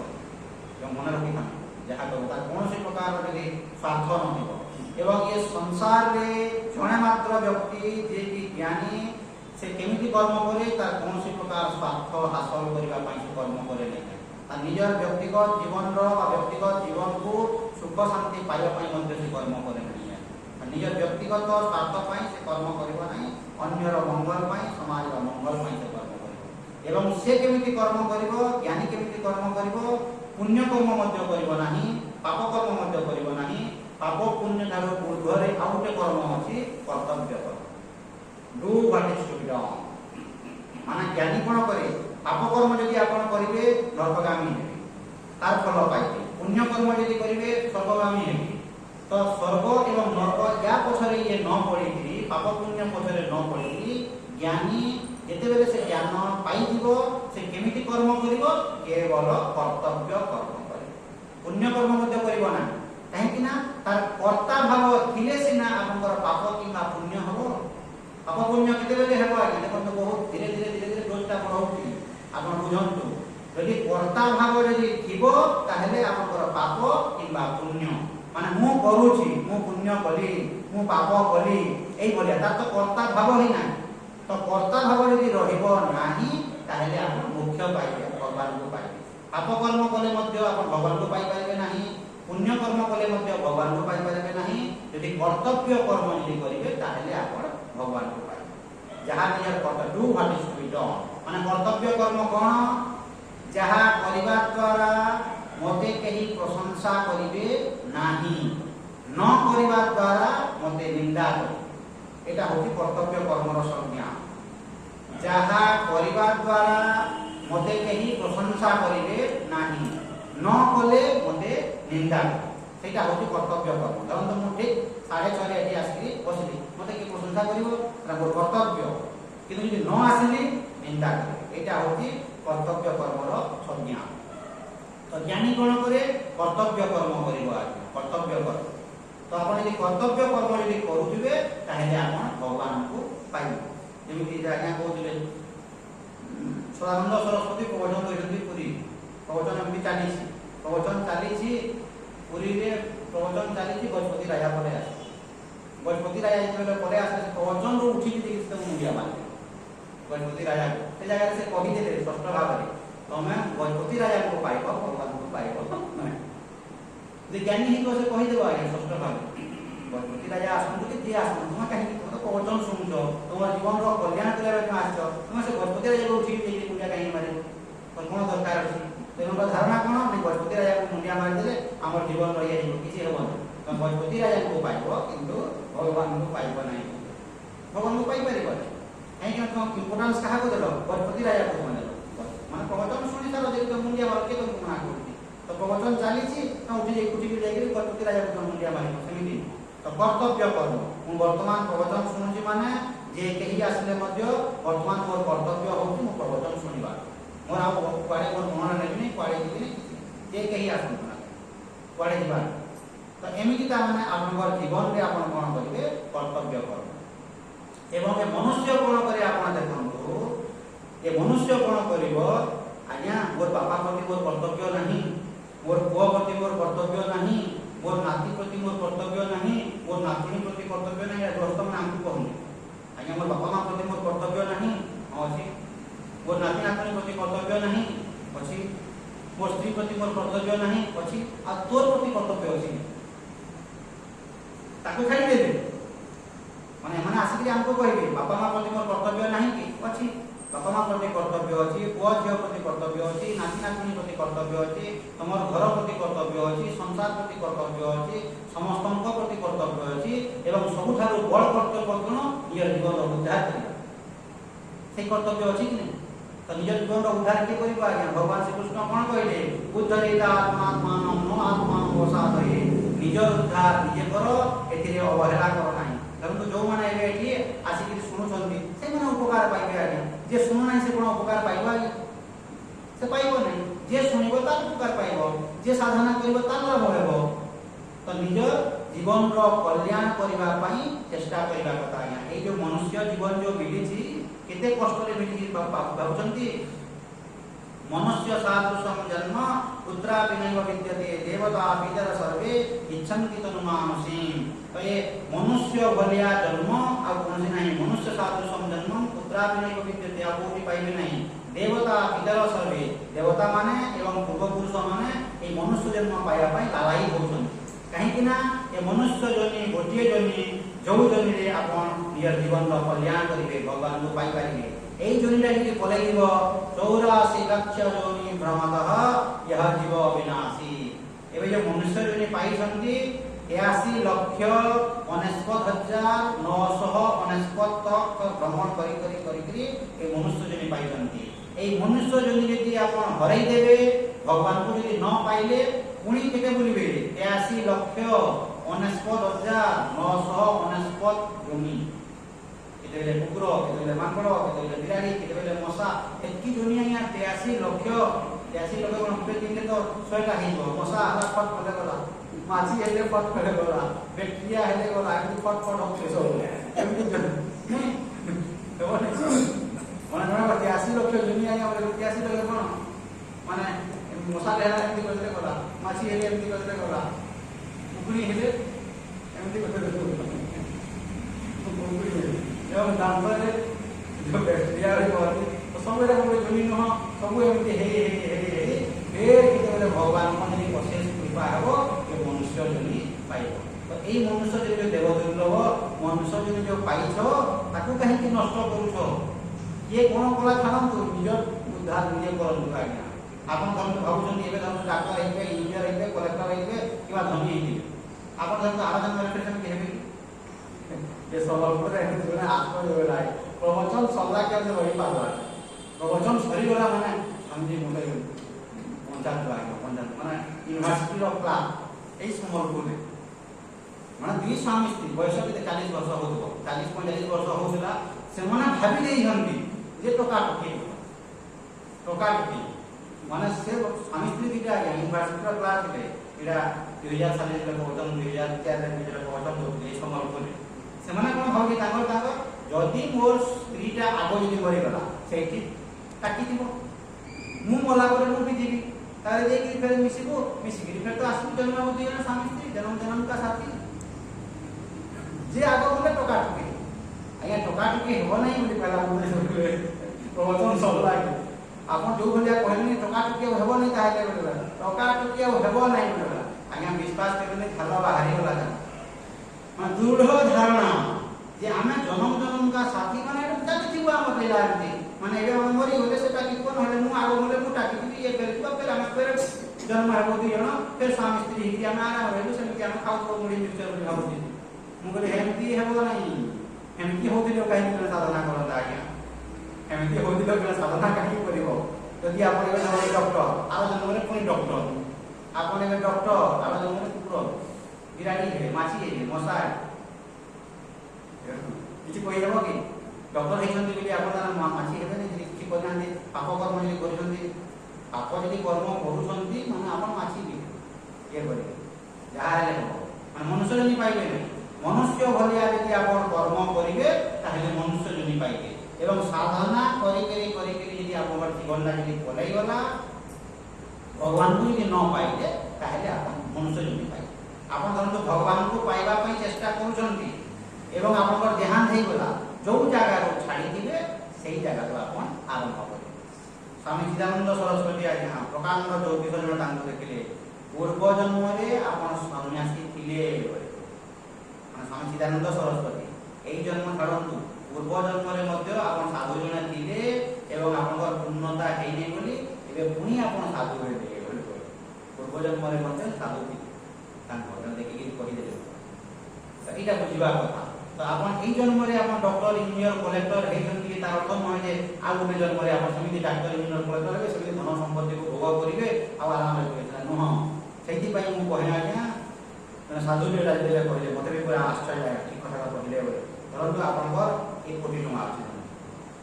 1 କୋଟି ଟଙ୍କା ଅଛି ମାନେ ମୁଁ 50 ଥର କହିଲିଣି ଆଜ୍ଞା, ସେଟା ସବୁ ଜାଗାରେ କହେ ପ୍ରବଚନ।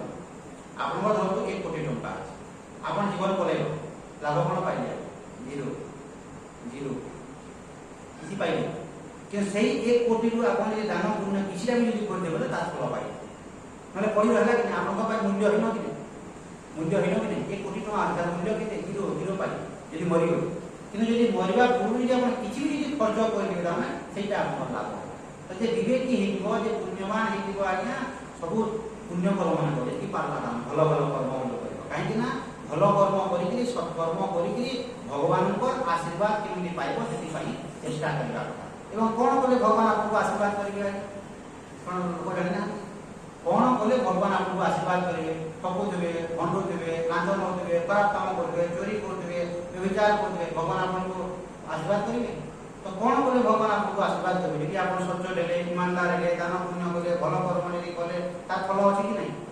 ତ এইভଳିଆ ଯଦି ଆପଣ କର୍ମ କରିବେ, ସତ୍କର୍ମ ଯଦି କରିବେ ତାହେଲେ ଆପଣଙ୍କର ଜୀବନଟା ଉଦ୍ଧାର ପଥରେ ଲାଗିବ, ନିଜ ଜୀବନର ଉଦ୍ଧାର ହେବ ଆଜ୍ଞା। ତ ଏଇ ଯେଉଁ ମନୁଷ୍ୟ ଜନ୍ମ ଯେଉଁ ପାଇଛନ୍ତି, ମନୁଷ୍ୟ ଜନ୍ମ କେମିତି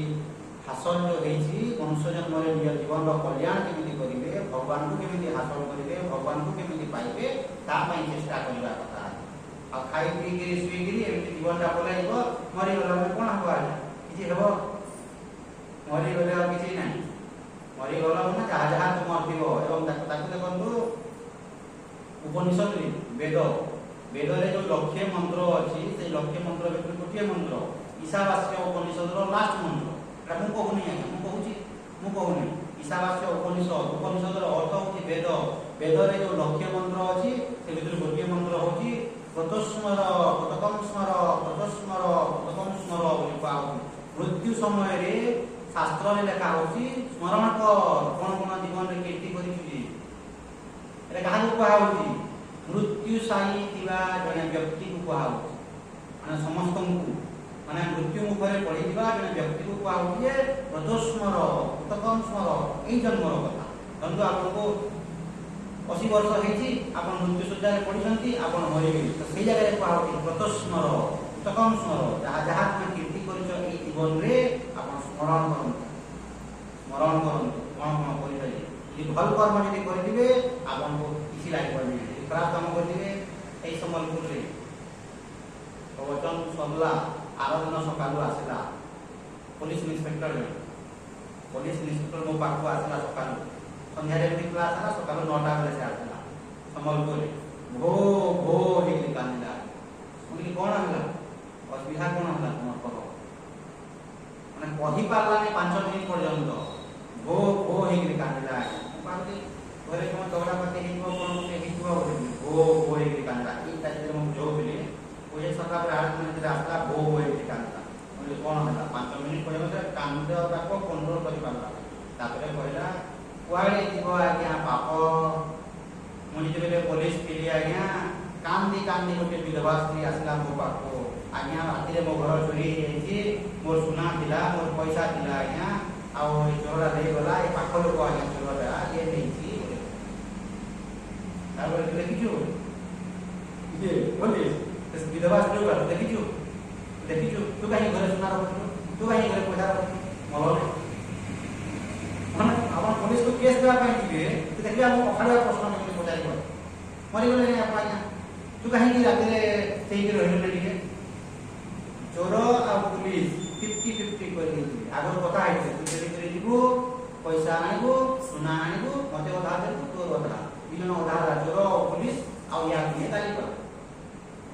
3 ନମ୍ବର ଥରରେ ଆସିଲା ସେ ବିଧବା ସ୍ତ୍ରୀ, ଭୋ କହିକି କାନ୍ଦିଲା, ଆଜ୍ଞା ବଞ୍ଚାନ୍ତୁ ଆଜ୍ଞା, ମୁଁ ଗରିବ ଲୋକ, ମୋର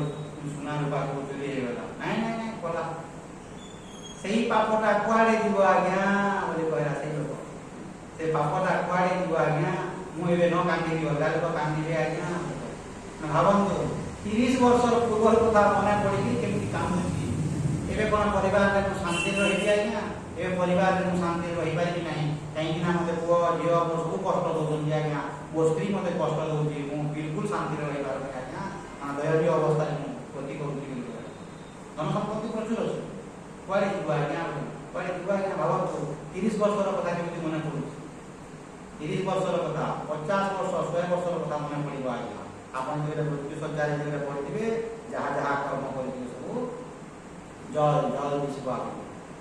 ଏବେ ଯଦି ବସିକି ଏ ମହାନଦୀରେ ଗାଧୋଇବା ଜଳ ଦିଶୁଛି କି ନାହିଁ, କେତେ ବର୍ଷ ଆଗ ଗାଧୋଇଥିଲେ ଆପଣ, କାଲି ଗାଧୋଇଛି ବୋଲି ଲାଗୁଛି କି ନାହିଁ, ସେମିତି କର୍ମ ଗୁଡ଼ିକ ଆପଣଙ୍କୁ ଜଳ ଜଳ ଦିଶିବ ଆଜ୍ଞା। ସେଥିପାଇଁ ଶାସ୍ତ୍ର କହୁଛନ୍ତି ପ୍ରତସ୍ମର ପ୍ରତକଂ ସ୍ମର ସ୍ମରଣ କର। ତ ଏଇ ସବୁ ଜିନିଷକୁ ଯଦି ଆମେ ବିଚାର କରିବା, ଯେ ବିଜ୍ଞ ବ୍ୟକ୍ତି ହେଇଛି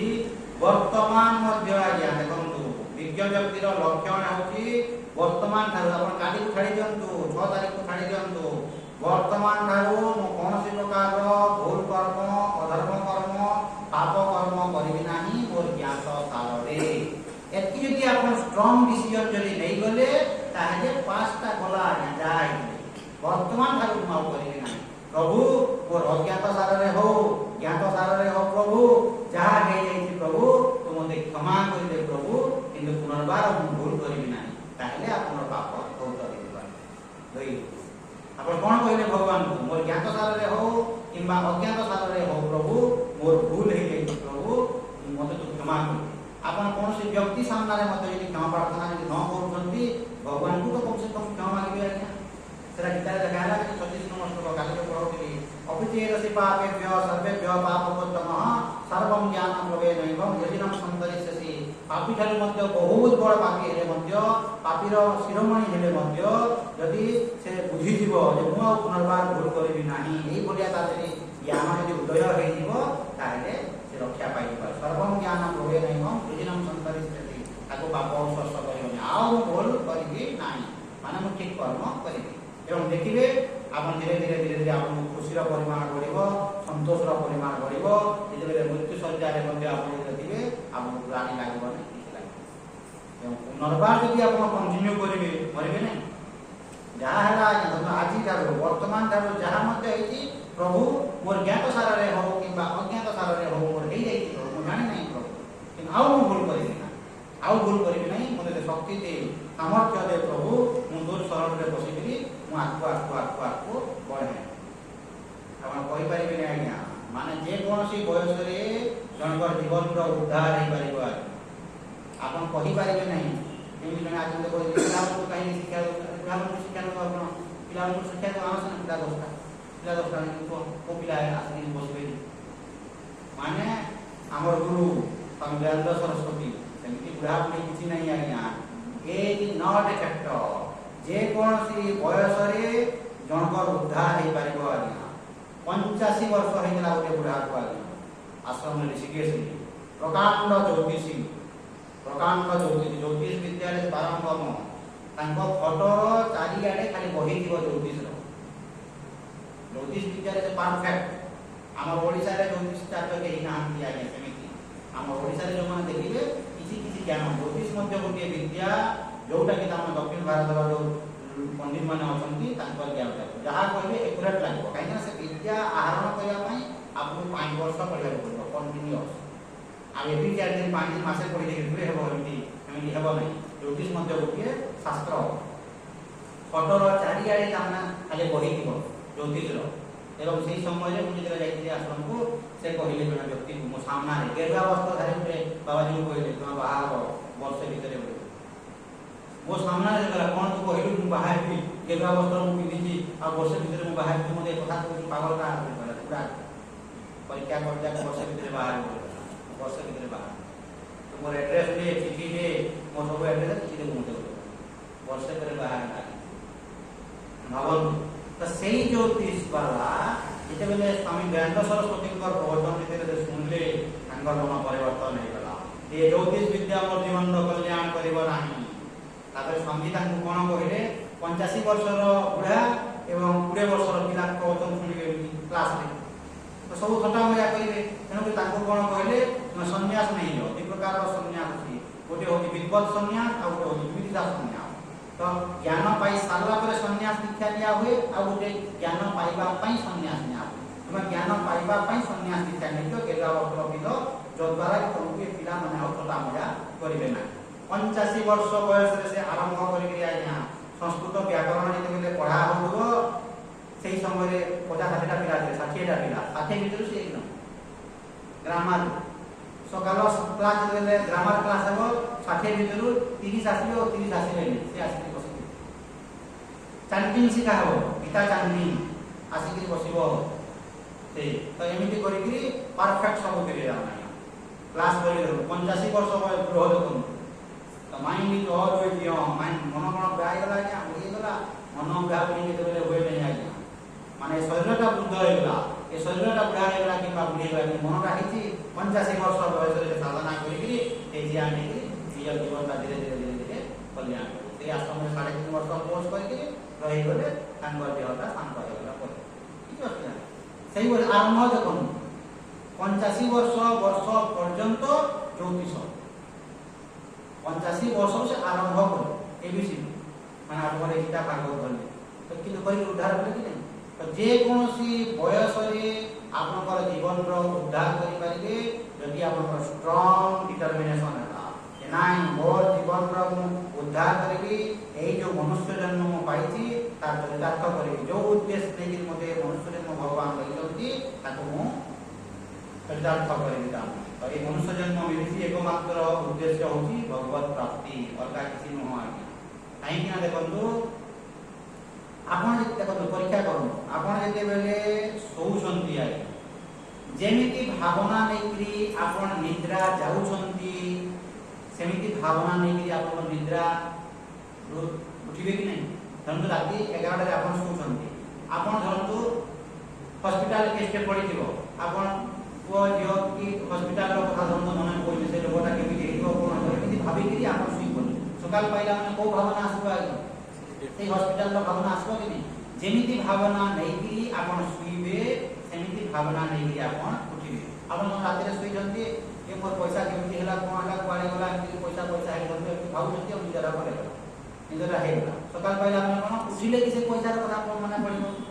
जदि 6 घंटा जदि एमिति होउची आज्ञा तीर निद्रा एते बेले आपण मृत्यु समय आसी जो भावना नहीं आपनकर मृत्यु हेबो सेही भावना ही आपन आउटे जन्म देबो शास्त्र से लेखा है मुझे उपनिषद अछि आगे गर्भ उपनिषद आपन धरम तो पैसा पैसा पैसा पैसा हे कि धरम आपन जीवन ता बोले गला ना কথা কই জন্ম आपन धरम तो नाती नाती नाती नाती हे कि आपन जीवन ता कि बोले जो नाती को देखो नातीर मोह दर्शन करी जीवन ता गला ए लोक माने एबे कोन खाली नाती नाती नाती नाती नाती बोली कह परमेश्वर बोली कह दृष्टि को बदलई कह नाती नाती न हे कि एटा हम भगवान को रूप बोली भगवान को रूप बोली ताको जे स्नेह श्रद्धा जे करिवे भगवत दृष्टि यदि करिवे आपन दृष्टि यदि बदलई देबे ताहेले भगवान को आपन पाई तो मृत्यु समय जो जो जिंस गुडी को आपन भाबी कि आपन जीवन ता जीवो सेईटा ही आपन पाई एवं विचार करिवे आज आपन भक्ति बोले देखबे आज्ञा ठीक निद जीवा पूर्व आपन सुइते फोटो रे छाट हे सुइले देखबे भगवान को नाम स्मरण करिवे हे भगवान हे भगवान हे भगवान चिंतन करिवे देखबे कि जहा हे गुरु बोली कोन किंतु विषय चिंतन आसीबो सांसारिक चिंतन आसीबो तापर निद हे भगवान कहउतबे ओ निद आसीबो नाही हे भगवान कहिबे माइंडा काम एंड क्वाइट हेबो तापर घर कथा बोले कोन पड़ी जीवो संसार कथा बोले कोन पड़ी जीवो आ कोन उठे मन पड़िबो तापर निद आसी देखिए परीक्षा करें यदि आप तीव्र यदि साधना करिवे ताहेले आपन भगवान को चिंतन जेही निलला कर हे भगवान बोली कहबे तापर आपन देखो अभ्यास करिवे घर को जाई केरा कहबे हे भगवान बोली कहबे किबा हे राम बोली कहबे आपन जहा को गुरुत्व दउतबे तार कथा मने पड़िबो आ निलला करे देखियो हे भगवान कहबे आती नाती कथा निलला करे एवं ए कोन कोन लोक मान दुर्बुद्धिया लोक माने यूट्यूब मोबाइल आराम निद काहाको लागुनी आज्ञा मोबाइल भरले निद बोले आस देखिबे समस्त फोटो रे पड़िले मोबाइल रे यूट्यूब देबे टुम बोलबे देखु देबे ठीक है आ एडा पड़ी बसे यूट्यूब चालू तो पड़ला नि सी पड़ला तो सेमिति न करिबी आपन प्रवचन अभ्यास करंतु प्रवचन सुनंतु भगवान को उठे भजन सुनंतु भगवान को भजन सुनि आपन निदरा पले जाओ किंतु फालतू जिंस रे आपन निदरा पले फालतू जिंस हबो कि नै तो जेमिति भावना नै कि आपन निदरा हेबो सेमिति भावना नै सकाळु आपन चिंतन हेबो ठीक सेमिति मृत्यु समय रे जेमिति भावना नै कि आपन हेबो सेमिति जन्म हेबो पहिला को आउ ज्ञानाग्नि सर्वकर्माणि भस्मसात् कुरुते तथा आपन को देखंतु ए पडु आपन जो संचित कर्म रहला संचित कर्म प्रारब्ध कर्म एवं क्रियमाण कर्म तो जगह लिखा होची ज्ञानाग्नि सर्वकर्माणि भस्मसात् कुरुते तथा तो ज्ञान रूपक अग्नि द्वारा आपनकर समस्त कर्म ध्वंस हेइबो केमिति ध्वंस हेबो देखंतु आपनकर जो संचित कर्म देखंतु जो अछि संचित कर्म परे एठी ज्ञान रूपक अग्नि हुहुबेगिरी जलुतो ज्ञान रूपक यदि अग्नि यदि हुहुबेगिरी जलुची एई पटु जो कर्म आसीबो से ज्ञान रे से पड़ी जीवो आ ए पटु आसीबो एई पटे वर्तमान जो क्रियमान कर्म करजंती एठी मध्य ता माने आपनकर ज्ञान रूपक अग्नि जलुची जो कर्म आपन करूजंती एठी जलिगिरी नष्ट हेइबो आ से बीज देबो नाही तो ज्ञान रूपक अग्नि एई पटे जलुची एई पटे बियारे ज्ञान रूपक अग्नि जलुची एई पटे ज्ञान रूपक अग्नि जलुची एई पटे ज्ञान रूपक अग्नि जलुची सेई पटलु संचित कर्म आसीबो नाही एई पटलु क्रियमान कर्म मध्ये होइबो नाही तो जेतिकी आपण करवा हेछि हेतिकी आपण सारी कि आपण जीवनटा चाली आपण जो 10000 टंका जो आनी छंती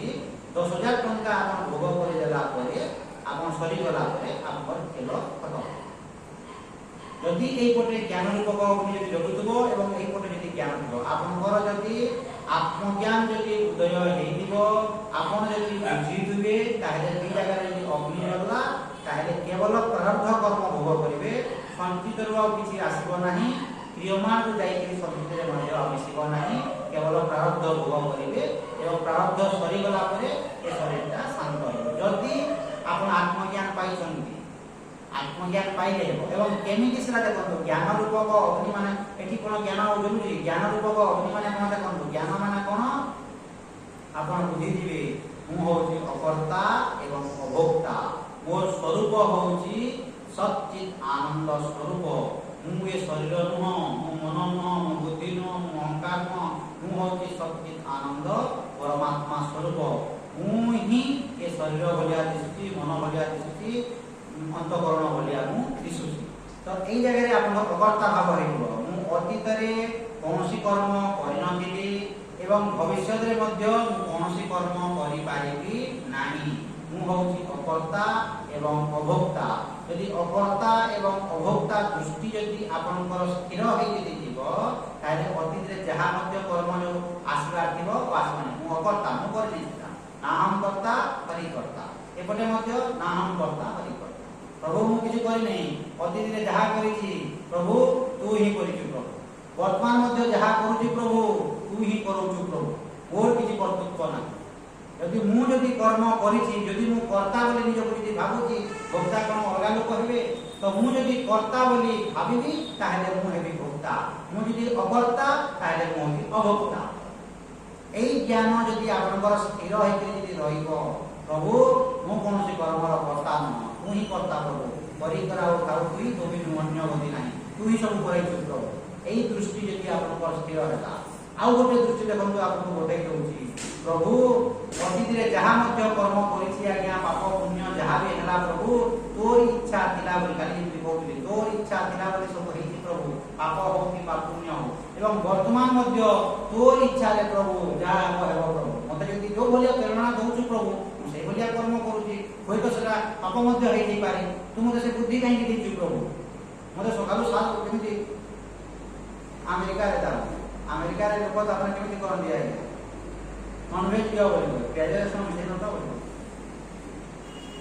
माने मांस दियो कि प्याज रसुन पकाइ नता बोलिबो मांस ये खाइलानी अब प्याज रसुन खाइले कहना माने मांस खाइले चलिबो कि प्याज रसुन मिसेइ नता सेतिरे प्याज रसुन जदि न मिसेइ चलिबो म खाइबी मुंड खराब न तो ए बुद्धि प्रभु तू देइछु बोली सेमिति मु फारस्ट करूछि जदि न देइ थांतो बोले मु करंती तेनु करी वर्तमान मध्य प्रभु तू मते जो प्रेरणा दउछु यदि मते स्ट्रांग धरतु आपण पाप कर्म ने धरतु करे पाप कर्म यदि कले आपण थरी दिबे भगवान से बुद्धि दियन्ते थरी दिबे अब आपण करिबे तो मते तू जो भलिया प्रेरणा मत दउछु प्रभु मु सेही भलिया कर्म करूछि तेनु मोर कर्तृत्व किछि नाही प्रभु तोर कर्तृत्व प्रभु तू ही करौछु प्रभु जहा तू करौछु मु से अनुसार करूछि अतीत रे जहा करौछु प्रभु तू ही करौछु मोर किछि नाही वर्तमान मध्य जोटा करूछि मोर किछि नाही एई भलिया जदि दृष्टि आपन जदि हेइबो ताले मध्य आपन पंची करबो तो अकर्ता अभोक्ता दृष्टि जदि आनि पारले सेटा तो उच्च कोटिर सेटा फाइनल तो सेति जदि न आनिले प्रभु तोर इच्छा रे सब होतला तोर इच्छा रे सब प्रभु होउछि मु किछि कर एई भलिया दृष्टि जदि हेगला हमना मध्य आपन पंची दिबे यदि प्रभु जदि सब करौछन्ती ताले मु कर्मर फल भोगिबी मु करू नै प्रभु एति पे ज्ञानी कोन करे देखंतु वेद रे लगाइ उपनिषद रे लगाइ ज्ञानी रा दृष्टि कामकासी नमो नमः काम करोदिनाहं करोमि काम कर्ता नाहं कर्ता काम कारयिता नाहं कारयिता एषते काम कामाय स्वाहा प्रज्ञानी दृष्टि मन्युरकासी नमो नमः मन्यु करोति नाहं करोमि मन्यु कर्ता नाहं कर्ता मन्यु कारयिता नाहं कारयिता एषते मन्युवे स्वाहा ज्ञानी कोन भाव प्रभु कामना माने तू मु कामना कहूची मु किछि करू नै माने कामकासी नमो नमः ज्ञानी टा कोन होई हे कामना महाप्रभु तो नमस्कार कामकासी नमो नमः काम करोति ना हम करोमि जहा मध्य करूची ए कामना करूची मु करू नै कामना करूची मु करू नै कामकासी नमो नमः काम करोति ना हम करोमि काम कारयिता ना हम कारयिता काम कराउची मु काम करू एसते काम कामाय स्वाहा माने जहा भी कर्म करूची ए कामना करू क्रोध मन्युर अर्थ होची क्रोध मन्युरकासी नमो नमः हे क्रोध महाप्रभु तो नमस्कार करूची काहु कोन जदि कहिबा हेगला माने मन्यु कर्ता ना हम कर्ता माने क्रोध करूची मु करू क्रोध द्वारा करा होची मो द्वारा करा ए सते मन्य वे स्वाहा माने क्रोध द्वारा सब करना मु किसी कर जहाँ किए बुझाइया आगे धर मुझे देखो किए देखला आगे देखो मुझे देखुची कान देखो सुनला कान सुनली मु सुनली कहते गीता रे कौन लिखा नैव किंचित करोमि युक्तमन्ये रत्वि पश्य शृण्वन् सुसं विघ्न अस्मन् गच्छन् स्वपन्थसन् प्रलपन् विसृजन् उन्नम् उन्मीषन् निमिषन्नपि सब करू थाइकरी ये किछि करू नैव किंचित करोमि देखु थाइकरी मध्य मु देखु नै सेटा को जे मा पुराण रे कोन लिखा होछि जमुना नदी रे पार हेबा जाउछन्ती एमाने भगवान कृष्ण एठी बसिछन नै एठी ऋषि बसिछन दुर्वासा ऋषि जेतेबेले बसिछन्ती दुर्वासा के ऋषि जण बसिछन्ती ऋषि जेतेबेले बसिछन्ती एमाने जाईकरी गले आगे जमुना नदी दामे केमिति पार हो ए गले जाओ जमुना नदी को कहबो फलमूल सब नै जाईछन्ती मु जदि किछि खाई नै फलमूल आदि फलमूल नै करी गले तब खाई साधुटा आ कहले मु जदि किछि केबे खाई नै ताहे जमुना नदी सुखी बड कहबो जाओ उनको पर हम सामने खाइलानी आ कहू जे खाई नै बोली देखो ठीक अछि कहू जे चला देखि कहबा देखि कहिले जमुना नदी सुखी हो आर पटको गले भगवान श्री कृष्ण बेटो हाथ पड़ले कोले फेरी के आसे भगवान बोले केमिति हम पारे जाओ कहबो जमुना नदी को तुझे आवाज रे ब्रह्मचारी ताहे जमुना नदी सुखी अच्छा कथा कहले आवाज रे ब्रह्मचारी केमिति कहू भगवान श्री कृष्ण भाषा है सब कहू आवाज रे जे ब्रह्मचारी हे कि ताहे जमुना नदी सुखी बजाओ कहबो पाटा जी तार अर्थ कोन आगे माने मु वास्तव रे मु किछि करू मु खाऊ नै मु सु नै मु पि नै नैव किंचित करोमि युक्त मन्य तत्त्वि जे तत्त्वि सेति करू नै पश्यम देखु थाइकरी सुनु थाइकरी खाई थाइकरी सुंगु थाइकरी सबु करू थाइकरी मु किछि करू वास्तव ट्रुथ टा मिली आपण देखिबे मु देखुछि ना आखि देखुछि आखि देखुछि मु देखुछि जेमिति आमा कहू वक्ता माने आसी कहबे भगवान रामचंद्रଙ୍କର जन्म हैला रामचंद्रଙ୍କର जन्म हैला ना शिशुर जन्म कहा जन्म हैला रामचंद्रଙ୍କର जन्म हैला रामचंद्र जन्म हैले कि शिशुर जन्म हैला से शिशुर ना क्या हैला रामचंद्र धरम आपन ना अशोक पंडा जन्म हैला अशोक पंडा ना दिया है नामकरण गुरु आपन अशोक पंडा दिले नहीं किथिले नामकरण जेतेबेले हैला सेही दिन ठारू आपन ना अशोक पंडा हैला ता गुरु आपन शिशुर थिले तो शिशुर जन्म हैला तो एई भलिया ज्ञानी रो दृष्टि अकर्ता एवं अभोक्ता मु कोन से जिंस करनै एई दृष्टि आपनकर हेबो नाही कि धार्मिक जीवन यापन न करे कर्मयोग रो जदि आपन आचरण न करिवे धार्मिक जीवन यापन जदि न करिवे एई दृष्टि हेबो नाही माने एटा कोन भीतरु आसीले सिना खाली पार्टी रे ता माने मु अकर्ता मु अभोक्ता मु द्रष्टा मु साथी खाली कहि देले नहीं पार्टी रे कहि देले मु द्रष्टा आ याडा भो कहि कानलो कोन लाभटा भीतरे भाव ये भीतर आपन भाव उत्पन्न आइबो जे मु अकर्ता मु अभोक्ता मु कोनसी कर्म करू नाही प्रभु तोर इच्छा रे सब जिंस तू ही प्रभु मोर माध्यम रे जहा करूछु मु सेटा करू मु करू नाही प्रभु निमित्त मात्रम भव सभ्यसाची माने मु निमित्त प्रभु तू मते करूछु जहा करूछु मु करूछु मोर सेटे दोष दुर्बलता किछि एई भलिया आपनकर दृष्टि यदि अकर्ता अभोक्ता यदि करे आसीबो स्थिर ज्ञान यदि हेबो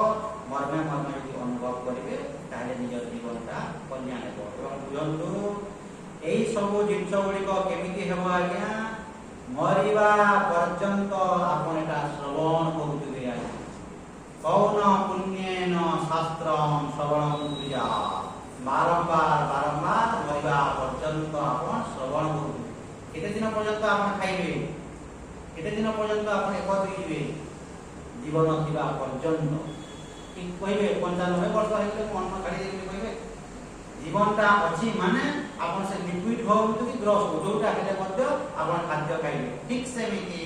मरिबा पर्यंत आपण श्रवण करबे बारंबार यदि आपण सत्संग करूथिबे ताहेले आपण जीवन रो कल्याण हेबो धरम तो कंटिन्यूअस जदि आपण 40 वर्ष जदि प्रवचन सुनिचंती तापर जदि आपण छाडी देली सब भेनिस हेबो जीरो बड़ जीरो बाय हम देखो 40 वर्ष सब दिन प्रवचन सुनले 365 दिन तापर आ प्रवचन सुनले नै साधना कले तो छाडी दे कोनटा एते में शास्त्र कहନ୍ତି मरिबा पर्यंत सत्संग करो तुमको यदि जे विवेक हितबा या जहा बुद्धि दिबो विवेक दिबो सत्संग धरतु जे भी धरतु यदि सत वस्तु विषय कहते तत्व विषय कहते गीता पढ़ाऊँ उपनिषद पढ़ाऊँ जे कहीं भी पढ़े आसिक शुण से व्यक्ति को तुम दृष्टि दियो नहीं से व्यक्ति जहाँ कहते देखो शास्त्र को देख व्यक्ति सहित तुम देश भाव न रखिकी माने तुम शास्त्र श्रवण कर सत्संग तुम कान में जो पढ़ी कहीं से व्यक्ति कहना भाव शास्त्र जो लेखा है शुण सत्संग कान में पढ़ला कि नहीं मुझे कहेकि जे कहला तुम शुणल कि नहीं तो से शुणब बाजी देव जमी आम मोबाइल बोलिया मोबाइल जमी चार्ज बसई दे धरु सका फुल चार्ज हो गला फिर आधे तुम सका जीरो चार्ज बसब कि नहीं तो सेमती यहाँ बाजी हो 5 दिन नुह ए धर तो 5 दिन सरीगला बाकी 25 दिन फ्री एमती सेमती नुह आप देखिए मात्र आधा घंटा आज्ञा सका आधा घंटा संध्या आधा घंटा आप प्रवचन शुणिदेवे सत्संग शुणिदेवे आप जीवन लगे मत दुख आसबनी मात्र आधा घंटा सका आधा घंटा यूट्यूब किसी कम देवनी एमती सामना सामना सामने नहेले ये विद्या काम कर ऑनलाइन हो एटा हो सेटा हो एटा कहीं आपको जो सामने जो भिडियो केमी लगुच आज्ञा आप यूट्यूब रे आधा घंटा धरतु प्रवचन शुणिले तार प्रभाव केते रहइबो एटा केते प्रभाव रहइबो तबरे केते मु बुझौजी देखंतु आपन केते मु बुझौजी एक्सप्लेन करूची ताने आपनकर भितरे रही जीव आज्ञा आपनकर दृढ़ता आसीबो नहेले आसीबो ना तो एई भलिया यदि बारंबार सकाळु आधा घंटा संध्या रे आधा घंटा बेस काम सरी आपन अनिच्छा सत्वे आपन शांति रहिबे दुख आपन स्पर्श करिबो ना आपन न चाहिए मते सुखी हेबे आज्ञा धंदे हे आपन प्रवचन सुनले बुझिबा ପାଇଁ चेष्टा करन प्रवचन आपन सुनले घरକୁ गले आपन सासु बहु के धंदे गाली करन आपनकर भितरे कोनोसी प्रकार रिएक्शन हेबो नाही असंभव रिएक्शन हेबो नाही एबे सुनि जंती के एबे सुनि जंती माने हां ठीक अछि प्रभुଙ୍କର इच्छा ये जानिने गाली कर देला आपको किसी लागो नहीं रिएक्शन हेबो नाही किन काली सकाळ पाइला ए पावर टा कमी गला पावर टा कमी गले तुमते विधि कहलो कहीं कहू चलला पाला तो हेती शास्त्र कौन कहते सकाल आधा घंटा माजी हो जाओ संध्या आधा घंटा माजी हो गला बोले प्रेस तो हेती चेष्टा करूँ आपण सत्संग करवा आपण मानकर माध्यम यदि आउ किए यदि भी आसी पारला सब बड़ पुण्य आपण जन को खाया देवे खाई से झाड़ा बसीदेव जन को आप कहे भूली जनकर जीवन कल्याण पाई साहय कर अशेष कृपा हम तार कृपा ओम पूर्णमद पूर्णमिदं पूर्णात् पूर्णमुदच्यते पूर्णस्य